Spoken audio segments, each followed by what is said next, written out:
Good evening, and thank you for joining KVUE's primary election night coverage. I'm Ashley Goodo. And I'm Brian Mays. Polling sites close. Well, some of them should be closed now, but we've learned, Ashley. This is big. Not everything is going to close at 7 statewide tonight. We're going to update you on all the information. Those who are in line, of course, before 7 o'clock around here can still cast that ballot tonight. Yeah, throughout the night, we're going to be bringing you the latest results. We have team coverage from all across Texas with KVUE reporters at watch parties. Our Adam Bennett, Dearney Shahiran, Daniel Perot, and Brianna Perez all out covering the race for U.S. Senate. Of course, we have Kelsey Sanchez on the governor's race tonight. Jessica Cha keeping track of what's happening at polling places all across the area. Jessica Cha, of course, having a lot to talk about tonight. He's been following this election all day for us in Williamson County. Jessica Cha's with us now. Yeah, Jessica, so this primary looked very different for voters in Williamson County because they were not able to take advantage of countywide polling on election day. What happened? Yeah, Ashley, they changed to precinct-specific voting back in December. The Wilco GOP says that they did that in order to, help voter security. And so I'm at the Anderson Mill Limited District polling location, and this place has been incredibly busy all day. I'm going to step out of the way to give you a little bit taste of what we're looking at, but I've been polls close at 7 technically, but the last rush of people came to make it into the line before that happened. You're seeing we're by the street where the property meets the public street, and the line spans the entire property all the way down. They're just telling people to make it into line, to stay in line, and they are snaking around the building until they can make it out of the door. Now, this is an area where voters of both parties can vote. They're just going to be in separate rooms. However, we did see a lot of confusion today from voters. They were saying some voters were telling me that they were going to a specific voting location. They were waiting in line only to find out that when they made it to the front that they were not in their assigned polling location, and that has been very frustrating for them. And Wilco Democrat Party Chair Kim Gilby says that she predicted that this would happen. Now, she says their office has been getting many calls from voters who are frustrated with the experience. She says one voter shared with her that they were not aware of the change, and when they picked a location, they found out their assigned precinct location would be 30 minutes away from them. She says it's been confusing for people and potentially discouraging. We've taken a problem that wasn't there, and when I say we, I mean the Williamson County Republican Party led by Michelle Evans, and made this horrible problem that we're all having to deal with today, which I find very troubling because from day one we were opposed to this. We wanted countywide. Now, we did also reach out to Michelle Evans, head of the Wilco Republican Party. She did tell me that she could be too busy to reply today. I did send her some questions to answer, and we have not yet heard back from her. Now, polling locations are technically closed. It is 7 o'clock, but if you are already in line, stay in line and you can still cast your ballot. Live in Northwest Austin, Jessica Cha, KVUE News. All right, of course, the big race. Jessica, thank you so much. That's driving so many people to the polls is the U.S. Senate race, and we're getting the first batch of results in right now. Early voting numbers in Dallas County, home of Jasmine Crockett. Well, she's not from Dallas County, though, right? She's from that area in around Dallas. Right. But she's got a lot of support there. And they said early voting numbers were really, really high in Dallas County. And you can see on the Republican side, they're updating as we speak. Yeah. So if you look at where, and just if you guys are looking and you're seeing colors and you're wondering what exactly is going on. So each candidate has their own color. So Senator John Cornyn right now in the lead in the red county. So that's Denton County, Tarrant County, Dallas County, and Russ County. Whereas Attorney General Kim Paxton, who's green on our map, is leading in Montague County. County. And so that is what, if you're looking and you're wondering what exactly those colors mean. So right now, Senator John Cornyn, again, very early in the night, these are just some early voting numbers coming in. If we look at the Democrats, Congresswoman Jasmine Crockett also in the lead. To your point, talking about the Dallas area, she's leading in Tarrant County, Fort Worth, right? A lot of voters, this is sort of her area, leading in early voting in Russ County. But notably, State Representative James Talarico leading in Denton County, as well as Montague County, yeah. James Talarico. And that's a nice lead. Again, very early. Hit that Dallas County one more time. We're going to talk about that right now. In fact, as the numbers have come in for Dallas County, we haven't seen them yet. There's zeros on the board for Dallas County, and there's a reason for that tonight. There is a reason for that. So as you guys know, what Jessica was just talking about, the situation in Williamson County, where it was precinct-based location voting, that was also the case in Dallas County. The Dallas County GOP voted to do precinct-based voting. They pushed that issue there, so they're having the same issue, and people are being turned away, and that means lawsuits being filed. Lawsuits being filed, changing the way the voting is going tonight. Voters raised issues about that precinct-specific polling, and here's what Jasmine Crockett had to say about that earlier this evening. My heart is breaking. I've got people that are sending me emails. I have video recordings of voters that are crying and hurt. None of this should have happened. Let's talk about the many failures. Let's talk about what was intentional. Number one, the Republicans only did this to intentionally disenfranchise and confuse voters. That is number one. But number two, while many people were showing up to the polling locations, they were told things such as, you can't provide a provisional ballot. Now, that is exactly when you would provide a provisional ballot. If you are saying, this is my polling location, and they're saying, no, it's not, you should, at a very minimum, be able to cast your provisional ballot. We have heard countless stories of people being told you can't. All right, so one of the things really important there, so in Dallas, which is where Congresswoman Jasmine Crockett is from, and one of the things that I pointed out, and we said this earlier during the 5 o'clock newscast, is when you look at the entire state of Texas, you sort of expect Congresswoman Crockett to win in the Dallas area. You expect to see State Representative James Talarico win in the Austin area. Houston was going to be big at play, but if her folks are not able to cast their ballots, that's why she's so passionate about this. Certainly worth noting, there's been a court order. The polls in Dallas County will be open until 9 p.m. tonight. Because of all of this confusion, if you're registered to vote in Dallas County and you're watching us, which thank you, we're happy to have you, you can still go cast your ballot, Republican or Democratic primary. Just make sure you figure out where it is you need to go vote. And you can see some of the Republican votes, early votes at least in Dallas County, have been counted. We saw that was a significant number, 65,783. That's all, again, early vote, probably some mail-in ballots as well for that in Dallas County. But you can see on the Democratic side, no votes yet, no totals yet on that side. And that's really telling to figure out why they would do that. Typically, whenever we see a drop of results come in, you see it come in from both sides because the counties still facilitate the voting, the early voting. They just were not doing election day voting. And so that really is interesting to see. And obviously, it's going to continue to be interesting to see how these numbers shape out throughout the rest of the night here. The numbers are impressive already, though, I have to say.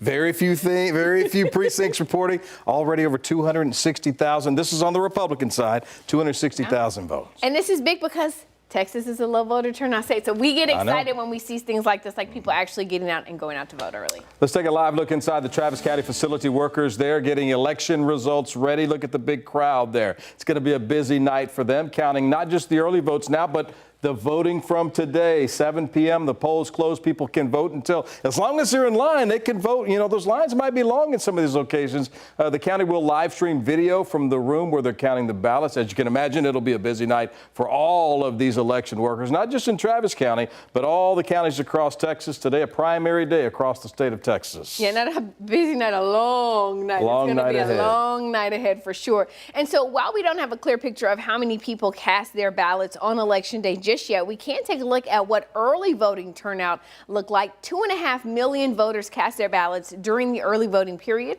for the primary elections. More than 7% of those registered voters voted in the Democratic primary, and more than 6% voted in the Republican primary. And of course, that's in person as well as mail-in ballot for those early voting totals. All across the state, more than 18.6 million Texans are registered to vote for this election. For the last primary election in 2024, that number was just under 18 million. All right, so obviously we are curious to see what's going on inside these watch parties, right? We're obviously excited, wanted to see what the feel is like with people who are out with so many of the candidates. The big race everybody's talking about is the race for the U.S. Senate seat from Texas. Incumbent John Cornyn with a challenger named Ken Paxton and Wesley Hunt, Congressman Wesley Hunt, trying to make a move as well there. I do want to note those numbers just changed, and we see that Kaufman County is right now early, very early, but Kaufman County going for General Paxton, as well as this little Rockwall County here. Little sliver of Republicans there as well. Little county there, but interesting to see again if we go total though. Senator Cornyn in the lead. All right, let's check in with Daniel Perot. He's following Attorney General Ken Paxton's watch party. He's in Dallas tonight. Daniel, how is the atmosphere there as we enter the 7 o'clock hour? We are starting to see some of Ken Paxton's supporters file into this room here at the Marriott Uptown in Dallas. They've started to come in here. They're eating, they are drinking, and they are starting to, they're having a good time so far. Not much concern here in talking to the campaign about the numbers so far. They did feel coming into tonight very good about where they were headed, and also one member of the campaign told me that they would much rather be in their position than the position that the incumbent, Senator John Cornyn, is in, where he is facing the toughest battle of his career. I do want to show you something that happened a little bit ago outside of this hotel. Dallas police took a man into custody. He was wearing a mask, sunglasses, hat, and glove. You sort of see the police response here. It appeared that officers took several different weapons and types of ammunition out of his car, which did not have any license plates on it. Not clear exactly what that man was detained for and if that detention was related to this event, but certainly a concerning thing given everything going on here. Also of concern for Republicans in Washington has been Ken Paxton, and that's a case they have been making over the last several weeks, spending a lot of money in this race to support Senator John Cornyn, because there is a belief among many in Washington that A.G. Paxton would not be able to win a general election battle no matter who the Democratic candidate was, whether it's James Talarico or Jasmine Crockett. So they've been pumping a lot of money into this race to support Senator John Cornyn. It's the majority of the $100 million, the record-breaking amount that has been spent in this primary. A lot of that concern centers around some of the baggage that Paxton has, the allegations of fraud, bribery, infidelity, abuse of his office, the subject of that 2023 impeachment trial that he was acquitted on by the Texas Senate.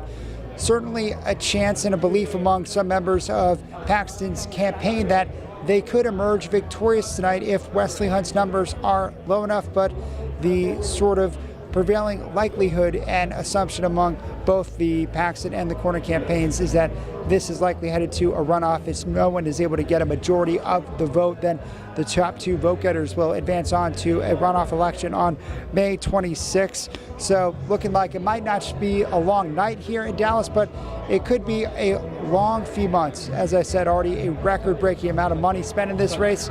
Certainly a lot more would be on the way if this does end up in a runoff. Brian and Ashley. All right, yeah, something that a lot of people are expecting to see. Daniel, thank you so much for that. Now, KVUE's Adam Bennett is at Congresswoman Jasmine Crockett's watch party in Dallas. Adam, talk to us about how things are looking out there. So just to set the scene for you here, we are inside a club in downtown Dallas. The Congresswoman is not here yet, but a lot of media are from all over Texas, really all over the country. And what you're seeing here, all these cameras and tripods on the risers, all the reporters, these are just the broadcast media outlets. There's print on the second floor as well. There just wasn't enough room to fit everybody here. And very soon, supporters will be filling this floor as well. They just kicked on Lenny Kravitz's American Woman a couple minutes ago. Now they played a couple more songs. So things are really starting to get going here at the watch party for Congresswoman Jasmine Crockett. This is a race that has drawn national interest and a lot of eyeballs from all over Texas as well. the candidates have been going all over Texas campaigning for this race. Jasmine Crockett, in fact, she hails here from the Dallas area, as you mentioned, but she spent yesterday and really most of today in the Houston area. That is, of course, home to the state's most populous county and also some of its most diverse counties. So a lot of votes there left to get. The Congresswoman showed up at the busiest polling site in Houston this morning, spoke to reporters, tried to get out the vote. And we are expecting her here shortly this evening. She is back in Dallas. A short time ago, she held a news conference about something that she has been speaking about a lot today on social media, and that Ashley and Brian, you mentioned a short time ago, which is the issues with the countywide polling, or really lack thereof, here in Dallas County today. Usually in elections past, people would be able to vote at any polling location on election day here in Dallas County, which again is in Jasmine Crockett's home area. But today that was not the case because Republicans did not want to do that. So people would have to go to their precinct instead of, just going wherever's most convenient, whether it's, close to your home or your work, or maybe you just happen to be passing by a polling place. That led to a lot of people being turned away. And the Congresswoman has been very vocal about that, along with other Democrats. So, as mentioned, voting here in Dallas County has been extended until 9 p.m. We were provided a copy of the court order by Jasmine Crockett's team. So it'll be a little bit later night than expected. Will definitely be a busy night here at the watch party. May have to wait a little bit longer than we thought for results because of those later polling times.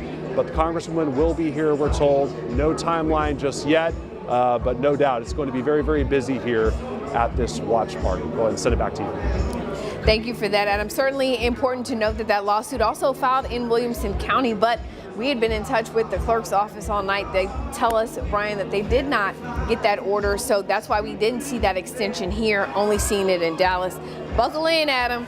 Might be a long night. It'll be a long night for him. A long night. KVUE's Darrenisha Heron on the other side of that battle for a Senate seat on the Democratic side. She's with State Representative James Talarico. That watch party's right here in Austin. Darrenisha, tell us all about it. How are things looking? What is the atmosphere like there as we enter this 7 o'clock hour tonight? Hey, Brian, here at Emo's in Austin, people are starting to trickle in for James Talarico's watch party. He represents part of Austin, so I'm expecting a big turnout tonight. As I look around, I see some smiling faces. The energy is high, the energy is hopeful. And when the supporters walk in, they're getting signs that say, "Love thy neighbor." That's something that Talarico has campaigned on throughout this time. Now, this Democrat primary for U.S. Senate has been about policy. It's been about name recognition. Has not been about policy, rather, it's been about name recognition. That's because Jasmine Crockett and Talarico support similar policies. Talarico has had to play catch up to get his name out there. He's been across the state to 12 different cities on his tour. In recent weeks, he's gained a lot of national attention and donations thanks to interviews with hosts like Colbert and Joe Rogan. What he has going for him, though, is money and his history of flipping seats. His campaign has raised more than double the amount of Crockett's, with over $20 million. And in 2018, Talarico flipped a Texas House seat in Williamson County that was red for decades. Democrats say they need someone who can do that again in November. While Crockett has led several polls, a recent Emerson College poll gave Talarico a 5% lead. So it's not a lot. And my producer just told me in my ear that Talarico has 45% of the vote right now. Not looking too good, but it's early. It's early, guys, so things can change. I spoke to Talarico's team, no word yet on will he'll start getting out here and walking the floors. I did see video of him outside of the building earlier today, but I haven't had a sighting of him myself, so I'm going to keep an eye out and keep you all updated on what's happening here at Emo. So I'm going to send it back to you all in the studio. All right, thank you so much for that, Darrenisha. As she mentioned, the numbers starting to come in, and so we want to take a look at the totals here. I'm trying to get my, here we go, trying to reset some things. So we have Jasmine Crockett in the lead right now. You can see, I think it's because her name is tapped. Tap her name and let's see what happens. There we go. She's in the lead right now, 55% to 43%, and we are starting to see a few more counties pop up, right? The Fort Bend area, so right outside of Houston, she's leading there. Certainly we're starting to see leads in Robertson County, Coryell County, in Central Texas, Rusk County, whereas has State Representative James Talarico in the lead, but barely, right, in Galveston County. Brian, you like to draw on the screen. How much is he in the lead by? Well, right now, Ashley, funny you ask, the 54 votes. So this is, you're looking at, not a huge number in Galveston County. Go statewide for me real quick, Ashley. Let's look at statewide. Whoa, what happened there? But we do want to know, when you say that 54, yes, that's why they say every vote counts. You're exactly right. That right there is why they say every vote counts. All right, statewide, we're looking at this. This is what we're looking at, this number right here, total votes. They say, at least the voting website I looked at this afternoon predicted more than 4.6 million votes.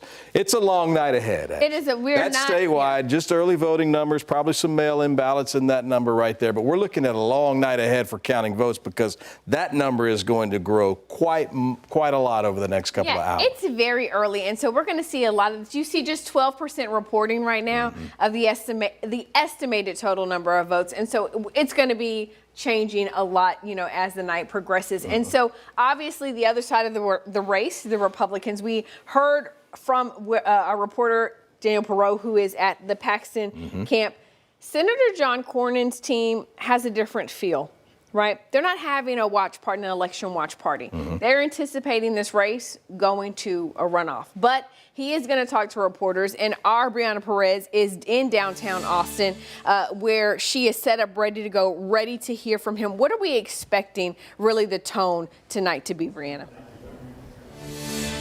Yeah, that's right, Ashley. We are here at the Austin Marriott. You can see behind me, media is getting ready to hear from Senator John Cornyn tonight. We are expecting to hear his remarks in just about an hour or so. Now, incumbent U.S. Senator John Cornyn has drawn 7 challengers this primary, the most notable Texas Attorney General Ken Paxton and Houston Congressman Wesley Hunt. Now, Senator Cornyn has held his current position since 2002, and some are calling this the toughest political fight of his career. Now, in particular, it has been a contentious one between Cornyn and Paxton, and the pair have consistently been neck and neck in the polls. The Cornyn campaign has poured millions into the race so far, targeting Paxton and Hunt in his latest ads. Now, he has said making Paxton the Republican nominee would be a mistake. If the Attorney General is at the top of the ballot, which is where the Senate race will be, we will have an Election Day massacre. Republicans up and down the ticket will pay the price of having an albatross like our corrupt Attorney General hung around their neck. State Supreme Court that recognized a candidate needs to get more than 50% of the vote to avoid a May runoff election, meaning there is a real possibility of one in the race. Now, President Donald Trump has decided not to make an endorsement in this race, saying he likes Cornyn, Paxton, and Hunt. And as I have just heard, we know that Cornyn right now has 45% of the vote right now. We know Paxton has 39% of the vote. Of course, it is still very early. And Ashley, as you mentioned, this is not a watch party today, and we are still expecting to hear from Senator John Cornyn in a few minutes, and we'll be sure to keep you updated both on air and online on KVUE.com once we get more information and updated details. But now reporting in downtown Austin, Brianna Perez, KVUE News. Brianna, thank you. All right, so obviously the big race is for the Senate, but there are a lot of other races on the ballot, including the race for governor. Governor Greg Abbott off to a fine start with 337,500 votes in. Over 83% of the vote. I don't think that's a big surprise. Surprise to no one. On the Republican side, I think most people figured he would. What's the Democratic side of that race looking like?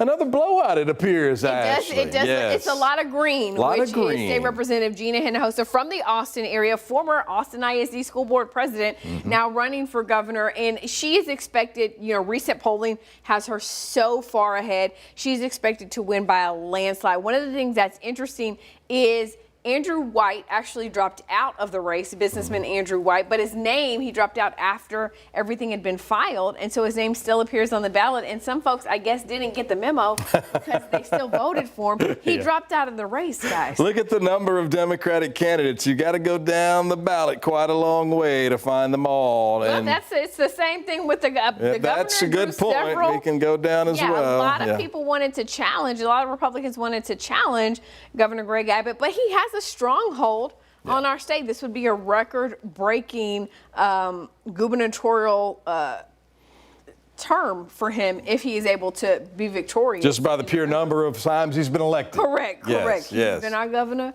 For a while now. For a long time. It's hard to remember time when he wasn't the governor. Governor Perry, I guess, was the last prior to Governor Abbott. When he was Attorney General. Feels like that was a long time ago. I think we're aging ourselves right now, Brian. And now, the governor is actually going to be speaking to supporters tonight. KVUE's Kelsey Sanchez is following the race for the governor, and his campaign is hosting something, or rather, he's speaking at a campaign event. She's there live. You're not going to see Kelsey because it's a little tight in there. We want to show you everything that's happening. But Kelsey, talk to us about what you're seeing, what you're hearing down there. Yeah, Ashley and Brian, I can hear you perfectly, but yeah, it's a really tight space for reporters. We kind of have to be off to the side right now. As you can see where those flags are, that is where the governor is going to be speaking around 8 o'clock-ish. But as you mentioned, Brian, yeah, those votes coming in, there's no one really that surprised, and they're really just comfortable. They're mingling. They've been filing here in this room since 6 o'clock just to see Governor Greg Abbott speak. And, you know, before these TVs turned to look into the live election results, you know, there were some videos of Governor Greg Abbott, you know, touting his accomplishments and his endorsements. You know, he's really proud of securing the border, his education policies, and he says in those campaign videos that his plans will just continue on top of stopping higher property taxes and creating more paying jobs. Now, again, going back to that, you know, not surprising, you know, votes coming in, seeing a majority percentage going towards the governor because, you know, he was already a lead in this Republican primary race, and there's been so many Democrats, a crowded field of Democrats trying to knock the governor off the ballot this November. And, you know, we did see, we tried to see Gina Hinojosa earlier. She was here in Austin. She was going to different polling locations, you know, making her rounds here before she had her official watch party in San Antonio. So we'll hopefully hear from them later. But again, we're just here. People are mingling, as you see. They're having a good time. The drinks are flowing. The music is really loud. And, you know, they're just waiting to hear the governor himself later tonight. So once we have that going, we'll bring the latest up to you. But for right now, we're just, you know, watching and waiting. Watching and waiting. That's the theme of the night, Kelsey. But here's the thing. They're watching the wrong thing, Kelsey.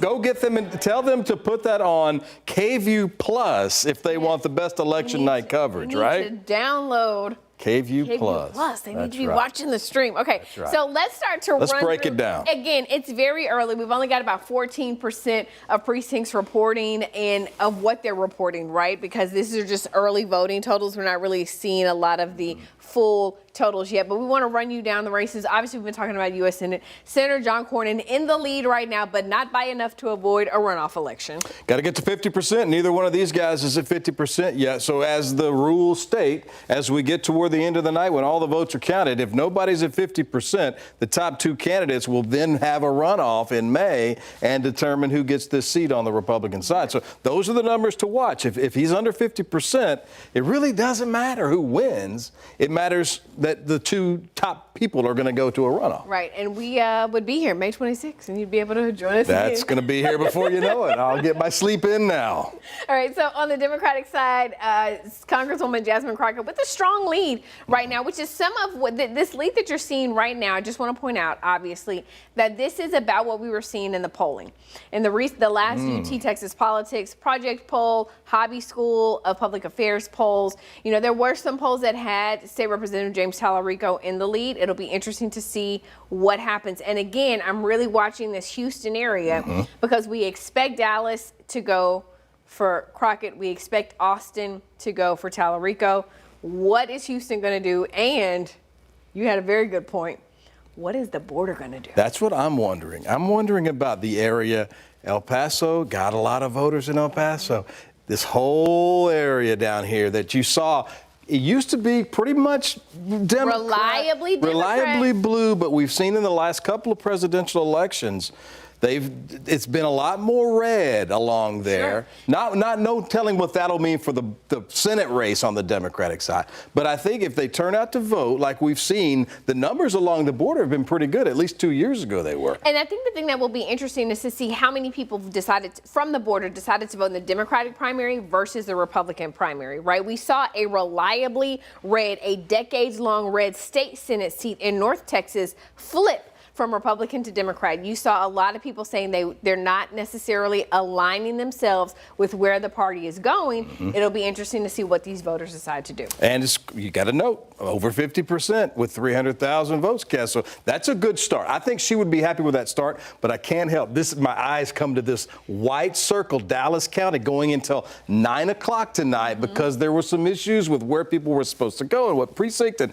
where their location was. They're going to push that back 2 hours. That might be the telling sign, as some more just popped up there on the map. It'll be telling to see what happens there, as well as, you know, I say we expect Travis County to go for State Representative Talarico. What will Hayes County do? What will Williamson County do? What will these other areas in Central Texas? And will that be enough to really be in play here? It'll be interesting to watch. But we could talk about the Senate race all day. There's other races, so let's talk about a lot of races to talk about. So let's talk about the governor's race again. Again, we mentioned this. Governor Greg Abbott drew a lot of challengers, and it doesn't seem to matter. No, I think he's pretty safe. All these great Texans trying to take his seat aren't going to get it this time around, at least on the Republican side. No, and in the Democratic race, again, there wasn't, you know, what some would say, a lot of attention drawn to this race like it was last time when we had Beto O'Rourke, who was, you know, running against the governor. Very different. You have State Representative Gina Hinojosa from the Austin area, who, by the way, has been all around the state of Texas. In fact, she's in San Antonio tonight, you know, talking and rallying with voters. The Democrats really trying to put together a plan to say that we can win this state, we can flip this state, and you know, she's getting a lot of support with that. I'll be curious to see what her plan is. I think she expected to win the Democratic side of this. Sure. I think she knew she had a good chance. Now, as we go toward you know, June, July, towards September, how is her campaign going to change, do you think, as she goes up against a guy like Greg Abbott that could be the longest serving governor in Texas history if he wins this? That's going to be a tough ask for her, isn't it? It's going to be a big lift. It's going to have to happen from the top down. You're going to need a strong candidate at the top, and honestly, she's going to have to get a lot of money. We know that you cannot play with Greg Abbott when it comes to money. His war chest is big, so big he's spending money on other people. Yeah. He's spending money on races that he's not even in, that he has no dog in the fight. Why? Because he's got the money to spend, you know, and so he's doing it. Interesting to note, though, in this race, we are seeing some Central Texas numbers. There's Wilco. Williamson County, hand over. I mean, just she took it, right? 55% reporting. That is as good as done there. Hayes County, same story. But again, this is her territory, right? She is an Austin state representative. She was in the Austin ISD school board president. So you kind of expect to see that in this area for sure. All right. Hey, did you know that there were some people challenging Lieutenant Governor Dan Patrick? Good luck. Yeah. Good luck challenging Dan Patrick. 85.5%, over 400,000 statewide votes cast. You see, his color is red. At the end of the night, this entire thing is going to be red. Similar to the governor's It's hard to beat a guy that's been in office as long as he has, and he's an incumbent, and he's got the respect of Republican voters across the state. Oh, absolutely. He has the full support of President Donald Trump. He says it all the time. Whatever Dan Patrick likes, I like. I've heard that. He has said that. And so that kind of base, that kind of support is going to show in his favor. On the lieutenant governor side, we have another Austin area state representative who decided to enter this race, State Representative Vicki Goodwin, who is really leading right now in the state, with the exception of one county, right, and that's Nueces County. Marcos Velez, he is a Houston area labor union leader, and he is, again, from the Houston area, but obviously his message is resonating with voters in Nueces County down south. But overall, it's Vicki Goodwin right now. Off to a great start with 345,000 votes in. She's got about 100,000 vote lead, which is pretty. I would think she's pretty comfortable. Still hovering around that 50%. I'm sure she wants that number to go up as some of these precincts around Central Texas come in. You'll see, I think, that number go up a bit, but it'll be fun to watch as they come in. And it'll be interesting to see what happens in Houston. I mean, it'll be interesting to see if Houston voters really turned out, and if they turned out for the local guy, right? That'll be interesting. Okay. I know everyone's talking about the Senate. This might be my favorite race to watch right now, the one we're going to. AG, yes. Specifically the Republican Attorney General's race, right? You have Congressman Chip Roy, who has been consistently leading in the polls, who at one point when we sat down and talked about this race told me he thought that he could win it outright. 17% reporting, and right now State Senator Mays Middleton is in the lead. One of those guys Abbott's with, right? One of those guys. One of the guys Abbott's spending a little money on. Yeah, is definitely a fan of Mays Middleton. And look at this. This isn't just a Dallas thing either. He's making a pretty good showing in just about each county that's represented on the map so far. Still not many votes in, but that's pretty impressive for Mays Middleton, who's not really you don't think of him as a statewide name. He's not a statewide name, but this is why when we talk about him, people are like, why does money matter? And you talk about war chest and why is that important? This is why this is important. He loaned his campaign $11 million. He has been running the ads. You've seen the ads. I've seen the ads. MAGA Mays Middleton, right? That's what all these ads are. And it's paying off. The name recognition, you don't have it, but when you spend enough money and you tell enough people that name, they remember. They remember the messages. And so this cannot be making the congressman happy right now to be looking at this, but it's early. But let me ask you something. Okay, we're not to 50 yet, either one. We're not to 50. This man here has some Trump ties. This man, Aaron Rice, could take some votes away to get these guys into a runoff. Mays Middleton would love to avoid a runoff if possible. Chip Roy, of course, would as well. He's going to have to make a comeback here. But this man here might be a determining factor as to whether or not one of these other men get to 50. Yeah, when you look at what happened with Aaron Rice, he's a former assistant attorney in the Department of Justice, right? Was working directly with Trump. Is endorsed by Attorney General Ken Paxton. This is Ken Paxton's pick to take his job. Both Aaron Rice and Chip Roy worked under Ken Paxton as he is Attorney General, right? And he decided that Rice, he has said, this is the only person I trust, to take my job. And so it's very interesting to see the sort of what some people, I've heard some political insiders describe it as a failure to launch from his campaign. They thought he would do better. They thought that there would be more there, given the ties to the president, given the big endorsement from Ken Paxton. I also have to look at State Senator Joan Huffman out of Houston, former prosecutor, former judge, and you didn't necessarily hear a lot from her, right? Especially in the Central Texas area and other parts of Texas. And did that make a difference? And did people just write off our area, assuming that it would go for Chip Roy since he's local? Meanwhile, you got Williamson County in. That's pretty significant for Williamson County, for Mays Middleton to make a showing like that in I wouldn't say it's a purple county, but it's trending more blue than it used to be in Williamson County. You see a lot of people moving from other parts of the state and other states into Williamson County. So the fact that he's sitting there right at 44%, just about 35,000 votes. So a long way to go tonight, but he's got to be, of all the people we've talked about, as pleased as anyone with the way these early numbers are turning. Yeah, because I think a lot of people look at the Central Texas area, and Williamson County used to be red, right? I mean, it still has a lot of Republican leaderships, and I say used to be red in terms of we know that, say, Representative James Talarico was able to flip a state seat in Williamson County. But when you look at what people might write off and assume what counties would go for which people, but I think that people being in the Austin area, you heard the name Mays Middleton a lot during the legislative session because he carried bills that were certainly controversial. He carried the Ten Commandments bill. He carried the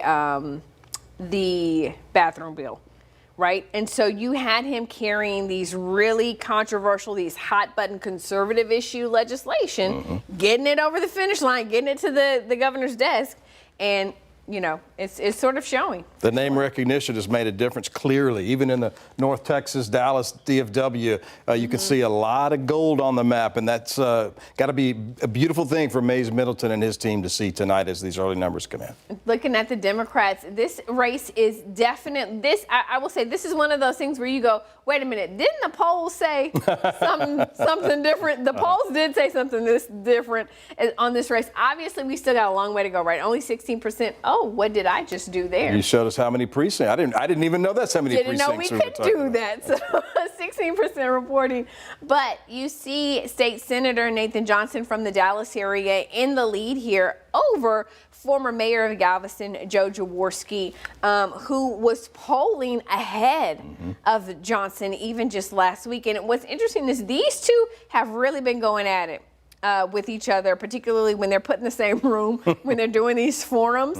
You know, they want to show that they're not the same, that they're very different, that they have different sort of values and different ideas of how to lead if they can become the Attorney General, if they can flip Texas blue. And Joe Jaworski's got some experience in this specific category.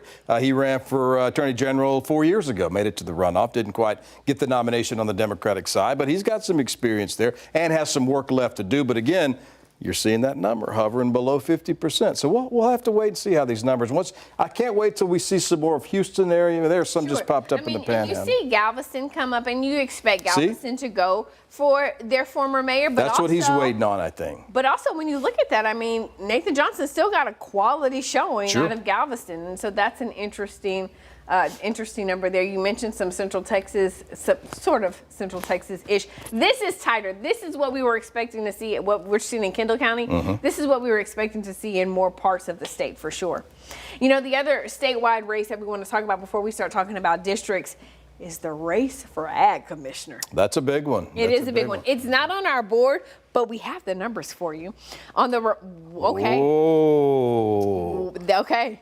Now let's talk about this. Let's talk about this. Nate Sheets is Abbott's guy. Is Abbott's pick. The incumbent Sid Miller is Trump's guy. Yes, the president came out and endorsed Sid Miller on Sunday, and that's shocking to me. It's shocking because the last poll we saw had Sid Miller in the 80s. Yeah. Polling at 80%, and you know there's been some hubbub about some controversies with Mr. Sheets.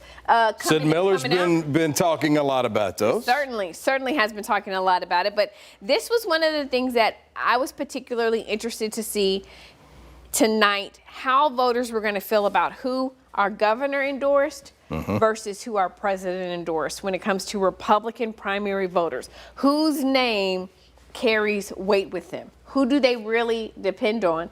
And as of right now, again, early, 17% reporting, but Nate Sheets with a significant lead over the incumbent, Sid Miller. And I have to wonder, is it the fact that Governor Abbott vocally is supporting and has endorsed Sheets, or is it that he kind of turned his back on Sid Miller?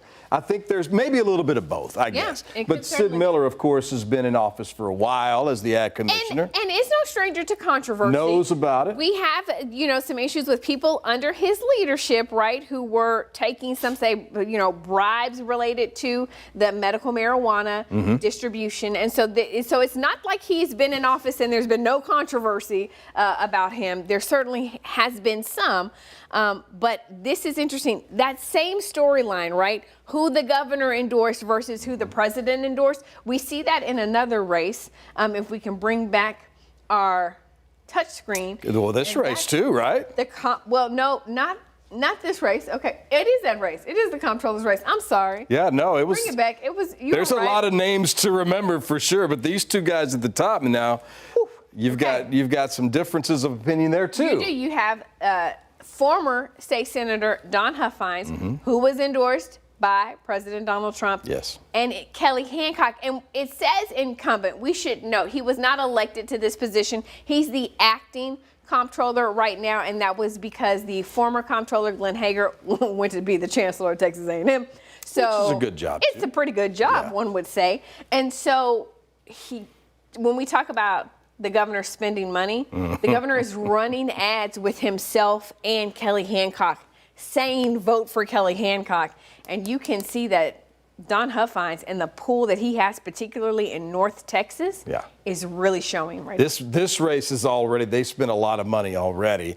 That's again, 21% reporting. That's a significant advantage for Don Huffines as we go early in the I guess this would mostly be early voting numbers, but still pretty good numbers for him. And hard to make up.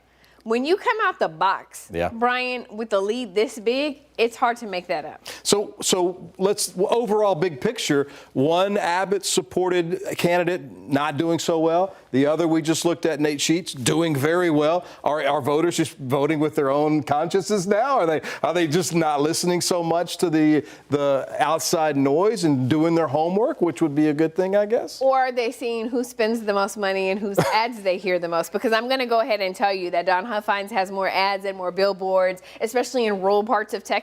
Yeah, he's a wealthy man. Yeah. Yeah. Don Huff finds us That's a wealthy a bit of an understatement. Yeah. Well, he did, now, if I'm not mistaken, he ran for governor 4 years ago.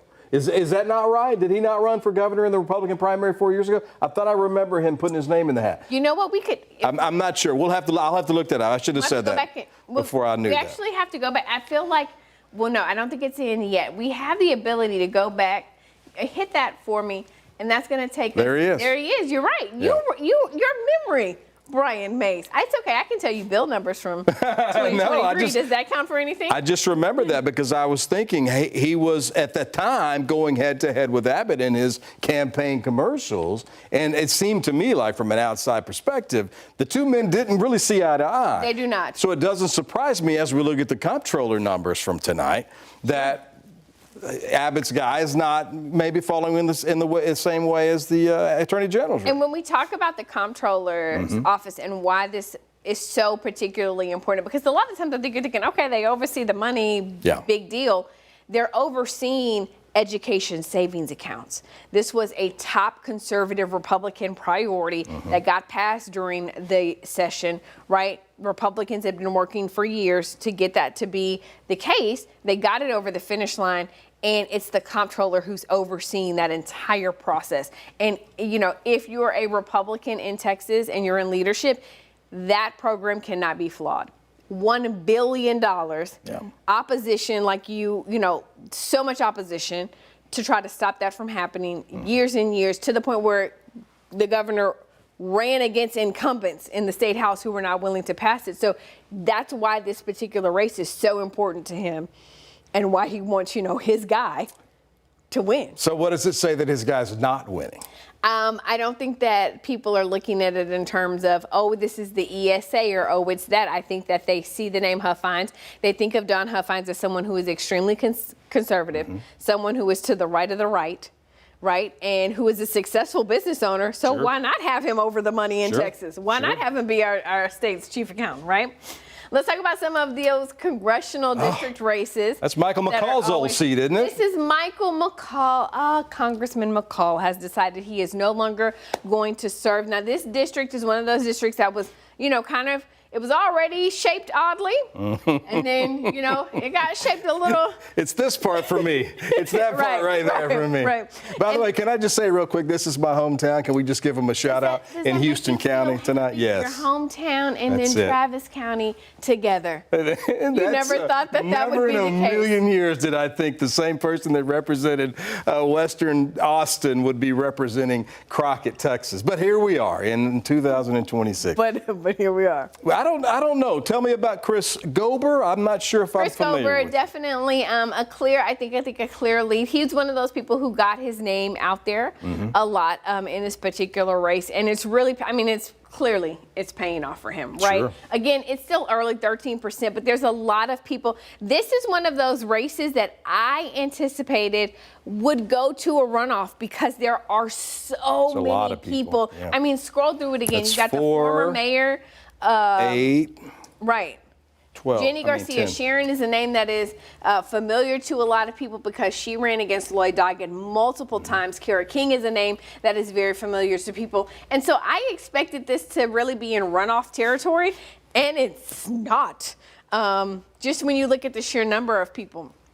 As we go through the rest of this, I do want to point out as we go to the Democrats, this is the first time, Brian, in decades, that the Democrats were able to get recruit candidates to run in all of these seats. And that is really big for the Democratic Party as they are trying to increase their footprint, as they are trying to flip the state. I mean, this is really, big for them. And you can see with 58% reporting here, because you've got some numbers coming in from Western Travis County, clearly Caitlin Rourke in the lead there. Just a bit above runoff territory. If we go to 17, this race is uncontested. Obviously, it is Congressman Pete Sessions, but again, he actually has some Democrats who are trying to run against him in November, and you can see that race right now, 32% reporting, sort of in runoff territory with that's part of Williamson County and on up. Going to District 21, this is Congressman Chip Roy's district, and you can see that Mark Teixeira.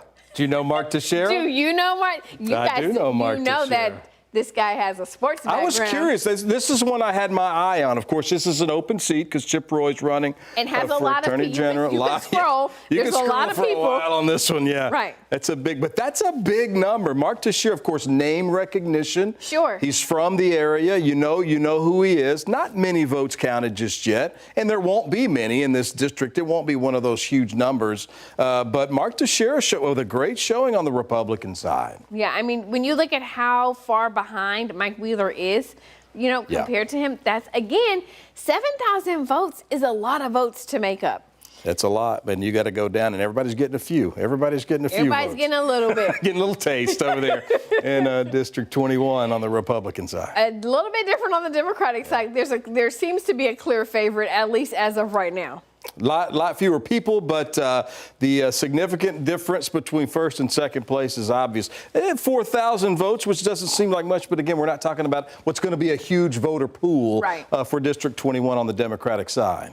All right, moving on to District 27. This is Congressman Michael Cloud's district, and it includes parts of Bastrop County, parts of Williamson County, certainly parts of, there I go, tapping on things again. Bastrop County, beautiful Bastrop County. Beautiful Bastrop County. He is with a sizable lead over his challenger. If we go over to the Democrats, you can see another sizable lead, Tanya Lloyd leading in this race compared to him. All right, this is something that I thought was interesting, and that is District 31. Congressman John Carter has been in office for a very long time, and he drew a lot of challengers this time around. I was pretty surprised by that. 3,000 votes, just under 4,000 votes.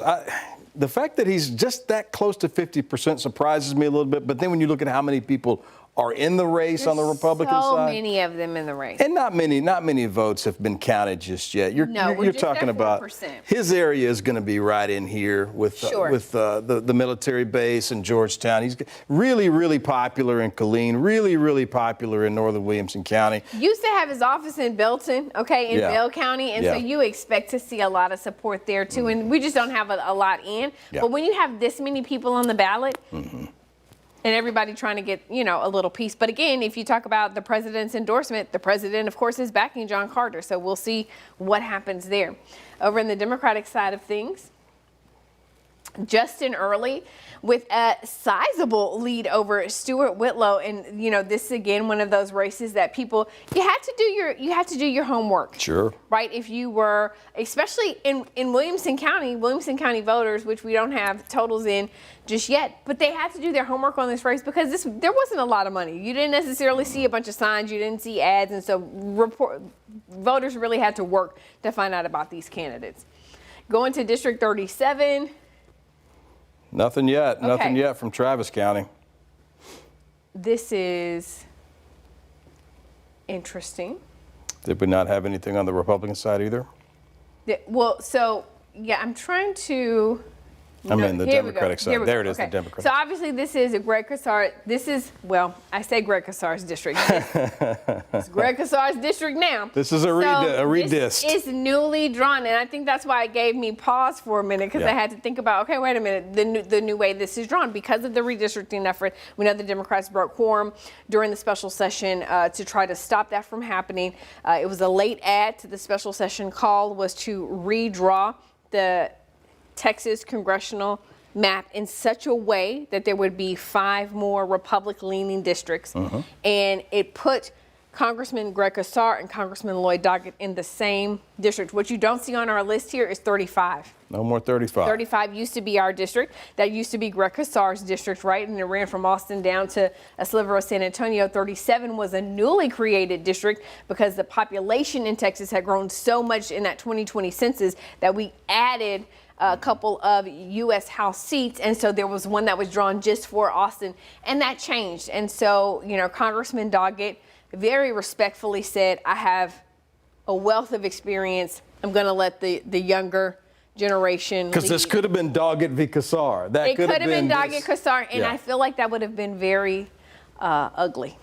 and it probably would have went to a runoff. I think you're to a runoff. You're right. Yeah, I mean, I don't think that the race would have gotten nasty, but it would have been very hard for voters. It's very hard to have two very distinct, sort of these people in the Democratic Party that are really seen as kind of fighters for the party. Strong Democratic voices. Yeah, I mean, Brett Kassar is the chair of the Progressive Caucus in the U.S. House of Representatives.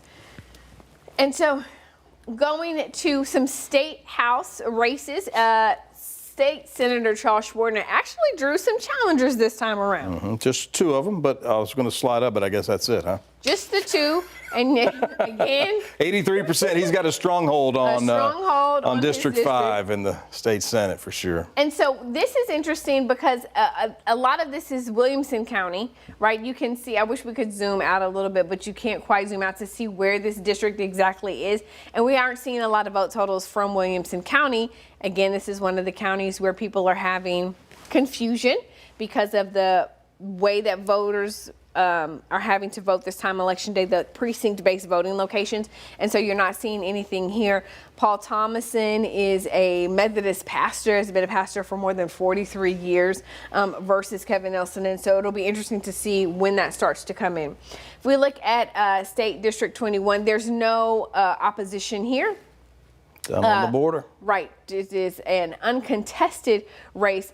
State Senator Judith Zaffirini did get a challenger in this race, but you can see she has a strong lead. Going down to the Texas House of Representatives, State Representative Ellen Trosclair also drew a primary challenger this time around, but she has a strong lead. Just 14% reporting, but again, when you start getting thousands behind, that's a big number to make up. And to the point where you had a situation where most times Democrats wouldn't even try to even run in a county in a situation that they know is red, that is traditionally red, a district that's been red. You have Democrats up and down the ballot this time around. So I'm hearing we don't have anything yet. Nothing yet. For these races, but I do want to talk about these races. So District 47 is State Representative Vicki Goodwin's district, and she is running for lieutenant governor. So this is one of the ones that we are definitely watching. It's uncontested on the Republican side. District 49 is Gina Hinojosa's district, State Representative Gina Hinojosa, who's running for governor. So again, no data here. There's not a Republican running for this district. So whoever wins this tonight, theoretically, will go out, to win. And this is one of the ones that has a lot. I believe you can scroll on here, Brian, and see just how many people are trying to win this seat. Notably, former City of Austin Mayor Pro Tem Kathy Tovo is running in this seat. And then the last one is State Representative James Talarico's seat. He's running, obviously, for the U.S. Senate. And so there are several Democrats who are trying to take his place. All right, let's go back to the top and see how things are. Maybe. Starting to fill in like a Christmas tree, isn't it? Green and red, green and red. And this is kind of what you expected to see, right? You're looking at runoff territory, nearly 760,000 votes. One of these has to get to 50%.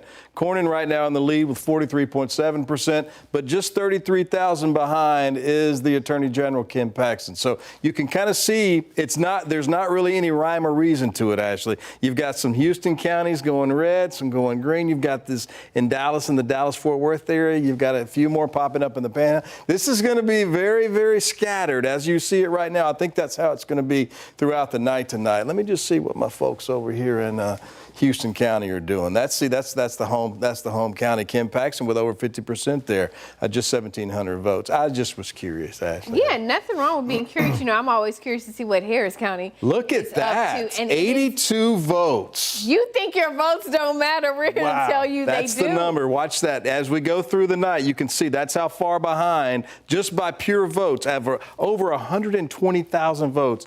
Just 82 separate them in that. And that's a key. Harris County is going to be key. Harris County is big, and this is with 58% reporting. And the thing that's tough about Harris County is you have to remember Congressman Wesley Hunt represents parts of Houston, and it's stronghold for, well, I say stronghold. Right now it's going to Cornyn, and then the surrounding counties, right? Fort Bend County, you know, again, still close here with Paxton and Cornyn, but going to Paxton. Galveston County over here, going over to Paxton. So it is very, very interesting to see how the rest of this particular area, Wharton County, is going to shape up, and, you know, what they're going to be doing here. I think the Dallas counties are also interesting. You know, you have the Attorney General is from the Dallas area. Yeah. And so to have so many of these Collin races, County, any from Collin County? Yeah, yeah. And so to have so many of these races, you know, kind of the outer areas, those outer counties supporting him, but, you know, so many of these, if we're just kind of looking at some of those numbers are so close. I mean, you're talking less than 2,000 votes. This is what I was looking for. Collin County, his home county, right, where he and Senator Angela Paxton, in the midst of a divorce, as the U.S. Senator would tell you all about, you know, it's interesting. That's 65% voting. All right, so we just heard, if we take on the Democratic side, we want to take a look, and you can see that State Representative James Talarico is having a very strong showing. I thought he might do well. I thought there aren't a lot of votes here. There's probably more votes here than there are here. Sure. I mean, you can click on some of them and we can see, but you know, some of what's happening in the panhandle. There's going to be 39. You're going to have 20. There's not going to be many. Right. But the cumulative, I think that's one thing I was curious to see, how Talarico was going to do here and here. Mm-hmm. That to me is going to be key for him. If he performs well here, and in these smaller counties out here, he might be able to, I think,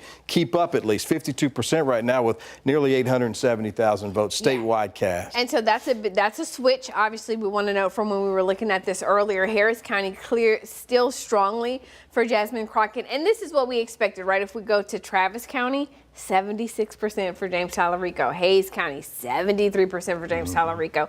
You know, Williamson County, nothing is in yet. We're still waiting to get some of those totals. So when you look at this overall, you know, you see though, I'm sure what Crockett wanted to see was more support in some of these areas, right? Collin County, she wanted to see a bigger showing. Denton County, she certainly probably wanted to see a bigger showing. Parker, you know, these areas of North Texas, these are her folks, you know, and so you wanted, you know, for her, this to be green, this you expected to be gold on our map, and then who knew what Houston was going to do? And to your point, the wild card, the border. The border and the Houston area, the wild card to me. In this specific race, I think you're going to see this go back and forth as the night goes. And we should note the polls just closed, right? So Texas is so big that we are not all within the same time zone. That's a good point. That's a good point. So it being 8:01 means now some polls are just now closing. They stopped voting out here finally, or at least the polls closed. They're still voting if they're in line, but 7 o'clock. Mountain time in El Paso. So, they haven't quite finished up everything yet. Of course, the lines we've seen here, too, there are probably a lot of people still casting ballots. A lot of people. I mean, the lines are so long. And, you know, here's the other thing about the lines that are long. For instance, in Williamson County, hand-marked ballots. True. You have hand-marked ballots, and you split up the resources. So instead of having, 10 voting machines in one location for people, there's fewer. 3 here, 3 there, right? Because you had to split it up by the parties. And so I think it's just taking people longer to vote. This is the one I'm going to be watching all night. It's going to be a long night. We've got an hour before the polls close there now. Because of that judge's ruling, they've extended voting till 9 o'clock. That's why you don't see any Democratic votes. There's some Republican votes now in Dallas County. Yeah. For Senator John Cornyn. John Cornyn doing well. He's performing well pretty much all over the place. You look at the red. I mean, the incumbent Senator John Cornyn, I think he would be pleased. I don't know that he'd be pleased with 43.6% at this time, but I think he'd be pleased at the variety of success he's having across the state. Yeah, I talked to him last month, and he was just very much aware that this was going to be a runoff. And in his opinion, this is not about policy. This is a race about character for him. He says, do you want someone who you know, for lack of a better word, is a good person? Or do you want someone who's been accused of cheating on their wife, getting, making millions of dollars while he's in office, someone who's going through a divorce right now, who was impeached, and, though he was not, impeached in the House, not convicted in the Senate. And so for him, it's about character. That's what he paints this race as. I would say that for the Democrats, it's a little bit similar, right? James Talarico, Jasmine Crockett, you look at voting-wise, policy-wise, they are a Democrat's Democrat. Both of them are a Democrat's Democrat. But it's a matter of who do you want to be your fighter in November, and who do you want your fighter against a Ken Paxton? Who do you want to be your fighter against a John Cornyn? This is where you talk to Texans and they say, man, I wish I could vote in both. A lot of people said that. And you see, you talk about polling. The polling is very different. Sure. Between Cornyn v. Talarico, Cornyn v. Crockett, Paxton v. Crockett, or Paxton v. Talarico. The polling is all over the place. It is. Depending on what matchup we're going to have in November. And I think it's because Paxton and Cornyn are very different candidates. And so really, I think at the end of the day, it comes down to independents and who they're going to vote for. And if, depending on which of these candidates you have, and did independents vote in the primary? That's true. And who did they vote for? Which primary did they vote in, the Democratic or the Republican? I think the rest of these races, they've already called that. Called the governor's race. Surprise to no one, right? So I bet you this one's called too. Man, I should do this for a living or something. Those are good. You're good at your job.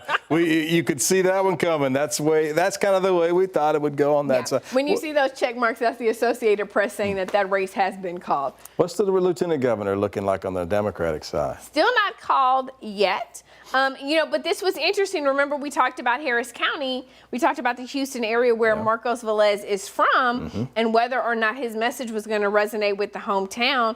And Vicki Goodwin leading over there in Harris County. But statewide, you're seeing a little more. What is that? Sure. What color is that anyway? Is that salmon? What is that? Salmon is a very accurate description. You're seeing some salmon on the map here. Sure. Now, again, those are those smaller West Texas counties with very few people, just 369 votes, but a strong showing nonetheless. I mean, total votes, 23 votes. 23 votes in Terrell County. But, also when you start to talk about South Texas, his message clearly resonated with voters down here. At least those 61. Yeah, and so that will be interesting to see, if the race does in fact go to Goodwin, how these people are going to feel, about that moving forward. And there's really going to be a wild card in this race, and that is Mike Collier.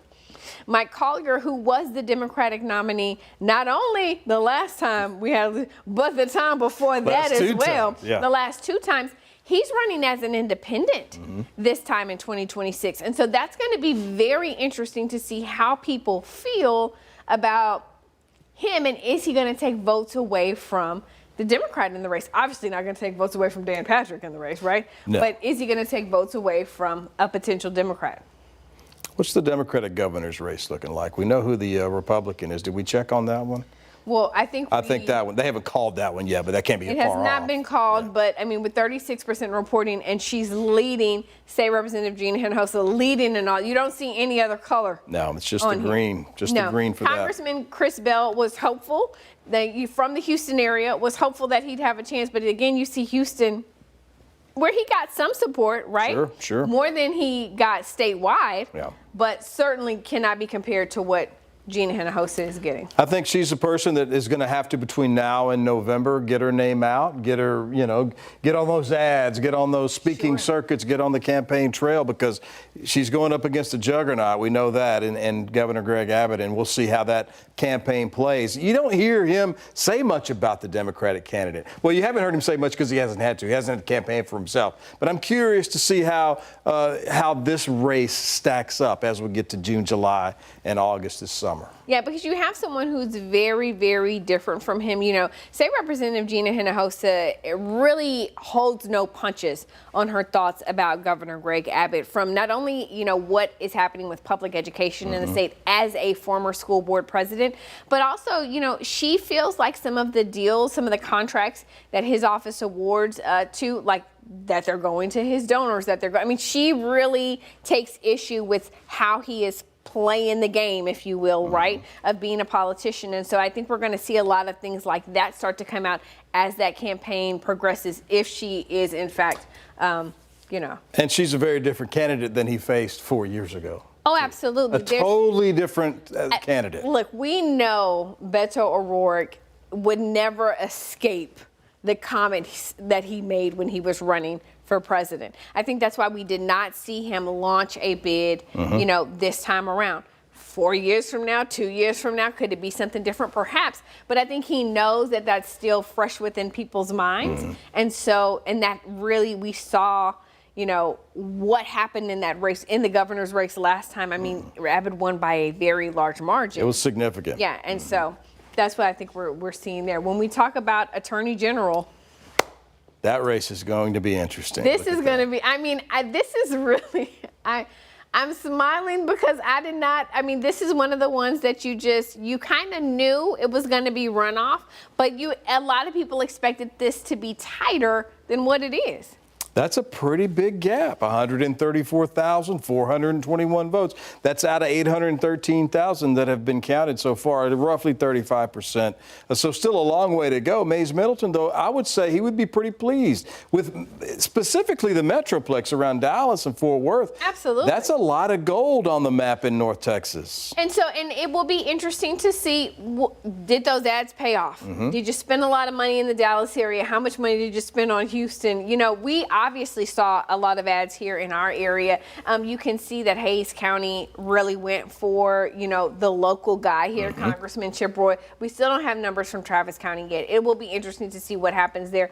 Williamson County, though, what some might think would have more support, that the congressman would have more support there, and he simply doesn't, at least not with 61%. Of the precincts reporting. And you would think, I know that he, like you had mentioned earlier, he spearheaded a lot of the legislation that the governor was in favor of and the governor wanted to see done. And I think that his alliance, at least the appearance of an alliance with the governor, who's clearly having a strong night tonight, would indicate he would have a pretty strong night as well. I don't know that many people thought he would be this far ahead as we look at 37% of the vote being counted, but with almost a little over 850,000 votes, that's a pretty good margin. 140,000 votes difference between Middleton and Roy right now. That's a bit of a surprise, I would think, for some. It's a bit of a surprise. And I mean, it's, you know, it's going to be interesting to see because, again, that means this is going to go, we're in right now 37% reporting. We're in runoff territory. And so what does it look like moving forward? You know, Mays Middleton gave his campaign, loaned his campaign $11 million. How many more millions do you have to loan to your campaign? Or is a strong showing tonight going to motivate those donors so he doesn't have to, you know, loan himself all that money and he can use some of that donor money? You know, we should note State Senator Joan Huffman, this was what they like to call as a free run for her. She'll still be a state senator if her term limit wasn't up. But she did have some strong support in some counties. Hardeman County, you know, went for her. Upton County went from her. She's from the Houston area. And again, Harris County went to Mays Middleton. That's going to be one to watch. There's several of those, I think, that are going to be runoff territory that we're going to see a lot of money being spent between now and the end of May as that runoff happens. It's looking like, so I clicked on the Democrats to take a look at that race, and it looks like we are having some Travis County numbers that have come in. And so that's obviously exciting for us to see how those Travis County numbers are going. This race is one that we expected to be a little bit closer based on the polling, but State Senator Nathan Johnson has a strong lead right now. It's a fight between these two, though. You're going to look at Jaworski and Box trying to get into that runoff, and not, you know, what is that? Roughly 50,000 votes between the two of them, as we head a little less than 50,000 as we head toward the 40% mark. So it's still a lot of votes out to be counted, obviously, from today. Some people still voting, no doubt, in some of those long lines. But yeah, Nathan Johnson right under that 50% mark as we head toward the evening hours. Yeah, because we have some Travis County numbers, and I'm curious to hit these up, but not in this race. No. I do not know what is going on. They in don't some have races, them yet. we have some. Okay, so there we go. Travis County going solidly towards James Talarico here. And you said that. You expected that in Central Texas. Of course, he made a name for himself in the state House of Representatives, representing parts of Travis County and Williamson County over the last few years. So I don't think that's a huge surprise. I think that the fact that Jasmine Crockett, she's going to perform well in the Dallas area. We don't see that. Sure. I'm a little surprised in the East Texas region. She's done well so far over in East Texas, which is where she's from. She would be happy to see those numbers tonight. Right. You know, she is from that area, and she points out she's lived in rural Texas and also, urban Texas, and has represented both, started her political career in East Texas. And so what's going to happen, how is this all going to fill out?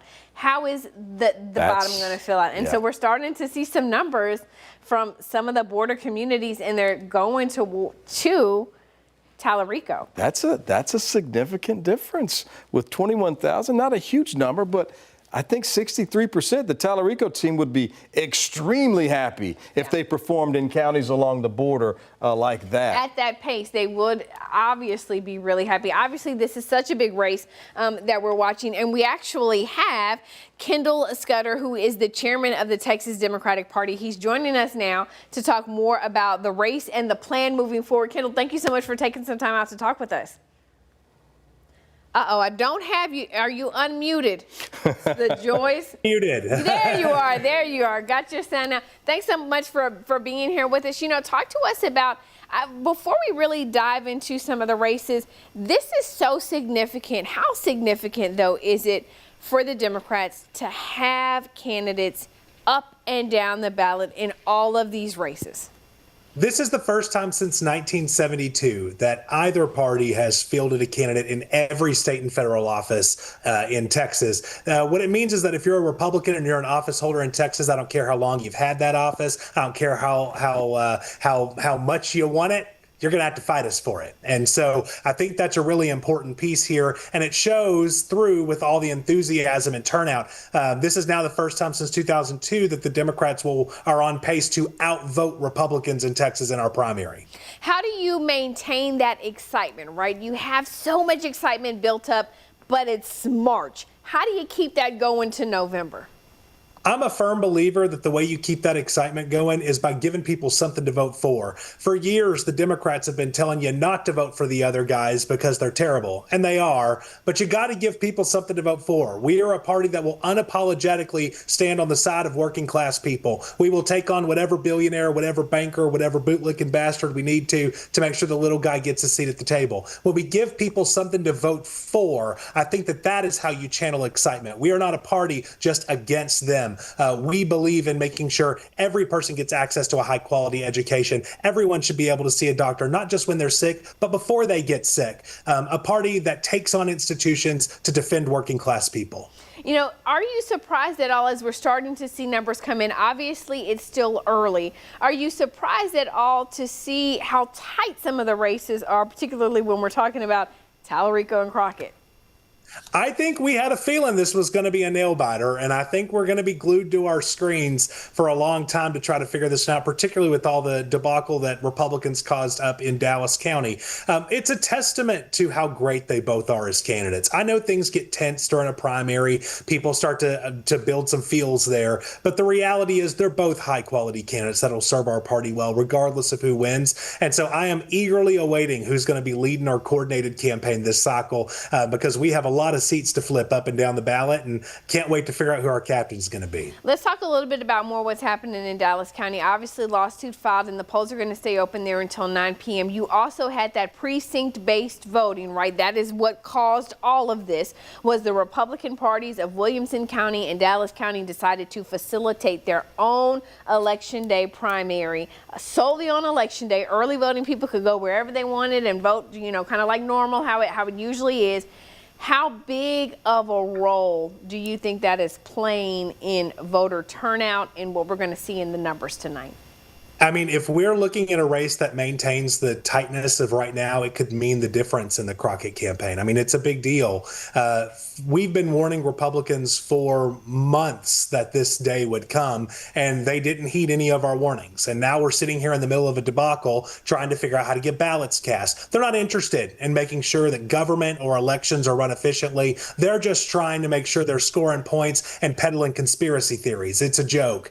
And unfortunately, this joke isn't very funny because a lot of people have been denied their constitutional right to a ballot because of their mismanagement. If people don't understand what has happened, tell us some of what you're hearing. Certainly, we've heard people in Williamson County being turned away from, polling locations. They went to the wrong places. One of the things I thought was interesting is that you have people in Williamson County who live in the same precinct, but the polling location would be different depending on which primary you wanted to vote in, even though those locations offered voting for both parties. What's that? That's some of the confusion we're hearing here. What are you hearing out of Dallas? Yeah, I mean, we should be in the business of making voting for legal voters easier. I don't know why everything has to be made harder by government. This could very easily be streamlined. They do it in other states just fine. For some reason, Republicans in Texas can't seem to wrap their heads around it.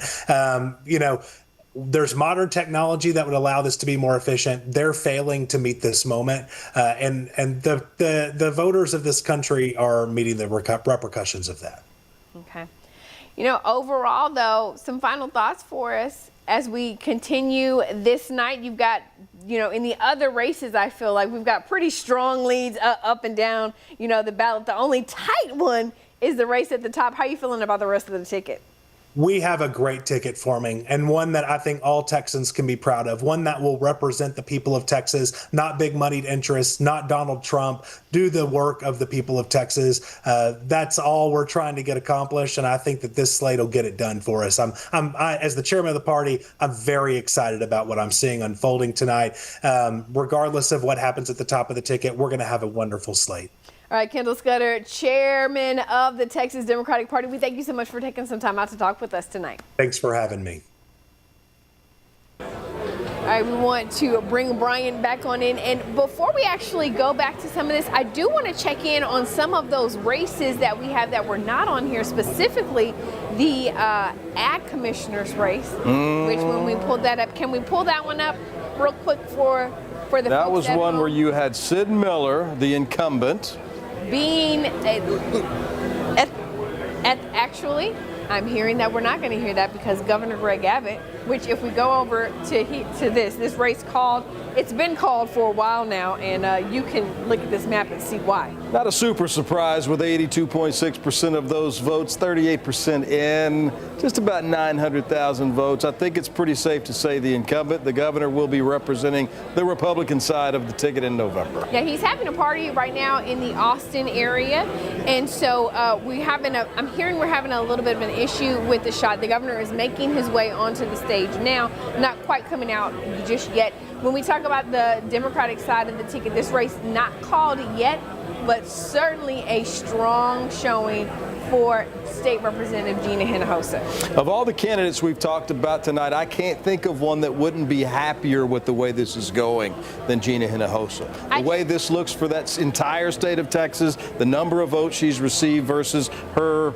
many challengers, I think she's got to be pretty pleased with that. I'm just so confused about this one right here, but that's it. Trinity County. I don't think they got the memo. Well, look, there's only 4 of them. I think that might be one family as they headed out to the catfish place.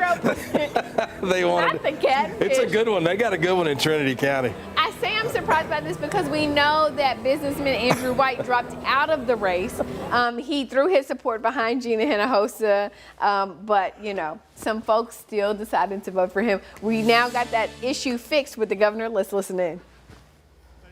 Here's the deal. It was just common sense what we did when you have these dangerous socialist judges in cities, by the way, like Austin, Texas, and Houston, Texas, who let dangerous criminals out on the street, murderers out on the street. And we said we will not let that happen. And I signed a law that will keep those dangerous criminals where they belong, and that is behind bars. Common sense, like the law that I signed that bans Sharia-only cities in the state of Texas, like Epic City. And laws that prevent our foreign adversaries like China and Iran from buying land or property in the state of Texas. And like they were talking about, listen, when Joe Biden abandoned the border, Texas had to stand in the breach. And Texas did what no state in American history has done. We built our own border wall and secured our own border and reduced illegal immigration by 85% into the state of Texas. And yes, we did sign a law clarifying what everybody should know, and that is no boys and girls sports in our schools in the state of Texas. This is just common sense. It's not complicated. It's far more common sense and less complicated than my microphone is tonight. I'll tell you that much. But let me put this in context of what happened just yesterday. What happened yesterday is I received a national award where we won the national championship in America for the Governor's Cup as the #1 state for creating new jobs. Y'all, this is a generation. Some of you may be looking for a good job. I'll tell you this fact. There's no state in America that has more job opportunity than the great state of Texas. We ranked #1 for the most new jobs in the past year, #1 for the most new jobs since COVID, #1 for the most new jobs in America since I have been your governor, and we will continue to be the job opportunity state in the United States of America. But that brings us to the point that we're at now, where we are at now between now and November. Listen, this is going to be a battle between common sense versus chaos, where the Democrats seek to dismantle all the gains that we've been able to achieve. Look at what they want to do. They believe in defunding our police. They believe in Joe Biden's open border policies. They want to go back and undermine what we did, and they want to go back and indoctrinate our kids in our schools with DEI, and we are not going to let that happen. Listen, they were talking about affordability. Listen, the last thing that we need in our lives is higher taxes. And yet, that's what all of these Democrats, from the top of the ballot all the way to the bottom of the ballot, they've actually voted to increase your taxes. They voted against our property tax cut. They actually voted for a state income tax, and they voted to tax your retirement savings. That is wrong, and we're not going to let that happen because we are going to keep Texas, Texas. Listen, there's a whole lot at stake in this whole campaign. All of those issues I talked about, but something maybe even more important, and that is your values, about who you are. There's one thing that unites everybody in this room, one thing that unites almost everybody in this state, and that is we believe in God over government. We know that in Texas, freedom is worth fighting for, and we know something else. We know that it actually means something to be a Texan, and we are going to stand for what Texas stands for, and we are going to fight and unite, and we're going to win this election. With your help, working every single day, we will keep Texas, Texas. God bless you all, and God bless the great state of Texas.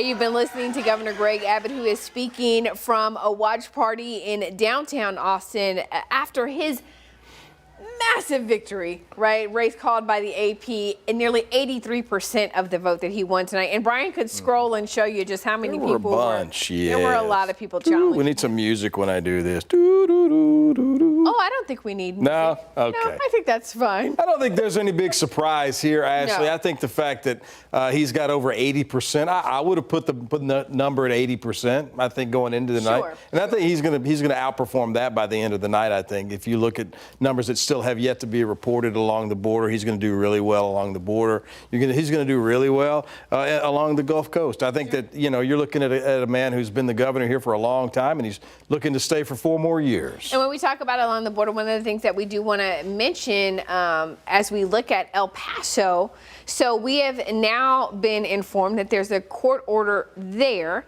and the polls were ordered to stay open 1 hour later in El Paso. So where the polls would have closed at 8 o'clock our time there, it's not going to close until 9 o'clock our time, which is also the case in Dallas County, though we do see some numbers starting to come in from Dallas County, at least in the governor's race. If we just really quickly want to flip to the other side of things, this race still not called. Sorry, I hit the wrong button. This race still not called yet, but State Representative Gina Hinojosa leading among Democrats in the race for governor. And there will be no runoff. That will be, once it's called, that will be done and set for the November general. You could see she's got almost 62% of the vote. One of these people would have to perform unbelievably well in one of those larger counties. And you could scroll there. You could do your music and scroll there, because there were a lot of Democrats who said they wanted to be the governor of Texas. They tried. They gave it a shot, and she definitely performed well. We talked about it earlier. She's got to be really happy with how I don't necessarily think she was going to get much of a challenge, but to have almost 62% of the vote with almost half the vote reported, that's got to be a pretty good feeling for Gina Hinojosa. Yeah, I mean, I think the only way that this might have been a little bit different is if businessman Andrew White would have stayed in the race, because he did run for governor previously, back when Lupe Valdez ran. Not this past time when we had Beto O'Rourke versus Governor Greg Abbott, but the time before that. 2018. Right, and so he made a comeback, but then decided to drop out of the race because the numbers really started to show that State Representative Gina Hinojosa was gonna win this by a landslide. Because we're starting to get some Dallas numbers in, I do want to go back and look at what's happening in the Senate races, since those, of course, are the big races. And you can see this right here. Woo, it is a tight one. That's tight. With almost 1 million votes, you're looking at just under 24,000 separating the two. And when you think about big picture, I think they both expected to be, I don't know, expected might not be the right, anticipated to be in a runoff once this is all said. Expected it. I mean, I think once they started to see the poll numbers come out, it was very clear that this was going to be a race that was going to go to a runoff. I thought Wesley Hunt would take more of that. Now, granted, we haven't seen much of the total from Houston yet. There's still some counties in southeast Texas that have yet to report. Still a lot of votes to be counted there. But I was surprised. I thought Wesley Hunt would perform better, especially in the Metroplex, and then over in East Texas, I thought he would do a little bit better than that tonight. I do think one of the challenges, though, I just wanted to see what Dallas County was looking like, in this race. I think one of the challenges for Wesley Hunt is that he did not differentiate himself enough from Ken Paxton, other than to say, I'm younger. That was his argument, was it's time for the next generation to step in and to take the lead. And so, his argument was Senator Cornyn has been in office for too long. I don't really have anything bad to say about Paxton, because he and I will probably vote the same, but I'm younger and you don't have to worry about me being on Social Security. I think if he could have come, no, those are his words, not mine. You can go and watch my interview on KVUE Plus after this is over with Congressman Wesley Hunt if you don't believe me. But, I feel like if he had been able to attack a little bit more, there might have been a chance there. But, while this is not a win, this is sizable for someone who, I promise you 6 months ago, no one could tell you that's a good Wesley point. Hunt is in the state of Texas. With two very recognizable candites at the top of the list. Sure. That's fair. I think that's fair. And then when you see this right here, I was curious. 16 votes. Okay. Is that where he's from? Might be where he is from. I am not familiar with Mr. Bierschwale, but I'm sure he's happy to get those. We're going to guess that's 9 votes out in West Texas. Like you said, El Paso is going to extend a little bit later tonight. So we might not see these counties come in along the border. But if you would, let's look at the Democratic side and see statewide where things stand as we top the 1 million votes now. Talarico gaining a little more ground. He's put a little more distance between himself and Congresswoman Jasmine Crockett. So Ashley, we talked about it. Look at the gold filling in on the west side of the state. And what's going to happen here? I mean, when you start to see these roll, and again, you pointed out very aptly, like some of these areas are not going to have a large number of total voters, right? But when you start to fill in all of these areas, if they all start to lean one way, it's that becomes hard to overcome. And I think also Dallas, when we talk about, if you think about how many people are registered to vote in Dallas, and if folk were turned away and frustrated. We talked to someone in Williamson County, for instance, and we didn't ask this person if they were voting in the Republican or the Democratic primary. But here's an example. They showed up to a polling location to vote. They said, you can't vote here. go somewhere else. This is not your right place. They went somewhere else, and they were told, no, this is not your place to vote. You got to go back to that other place where you were. So then they show up, and again, because there was confusion, in some locations, and if you're voting at a complex, if you're voting at a certain center, different entrances, so you don't know where to go, you don't know what you're doing there. And that person said that they were already 2 hours. They had spent 2 hours, and thank goodness my job is flexible and is going to allow me to be late. That's not the case for everyone. No, you're exactly right. And so I think that that's where so much confusion in Williamson County, in Dallas County is coming in. And you heard the chair of the Texas Democratic Party say, in a race as tight as this one, that could really, really impact the Crockett campaign. Let's go through just to see. I want to just see what numbers we're talking about. See, 111, 471. So that's the big one. That's Webb County. Right. Webb County is the big one. That was big for Trump. This was That was big for Trump. This was a very big. I wanted to bring it to your attention. Talarico he's been on the record while he's campaigning about the border and how he didn't agree with how President Biden handled the border. I think I just figured along this border you're going to see a lot more of those gold. I mean, that's not much, but like you said, Ashley, 1,000 here. 14,000 there, 21,000 there. Significant. So when you talk about Webb County, and this is one of the things that I'm curious to see, and this is one of the storylines we were talking about earlier. So you had about 17.5 voting in the Democratic primary, and look at how many voted in the Republican primary. Now, what does that tell you? Does that tell you that more Democrats are showing up, or does that tell you that people are voting on the Democratic side because you can pick whichever one you want? You can pick, but I would argue that if you are a strong Republican, like there is an argument, right? There is this thought that sure, I could be in one party and vote in the other party's primary to try to impact the outcome. And that happens. And I'm sure, I'm not saying it doesn't happen. Yes.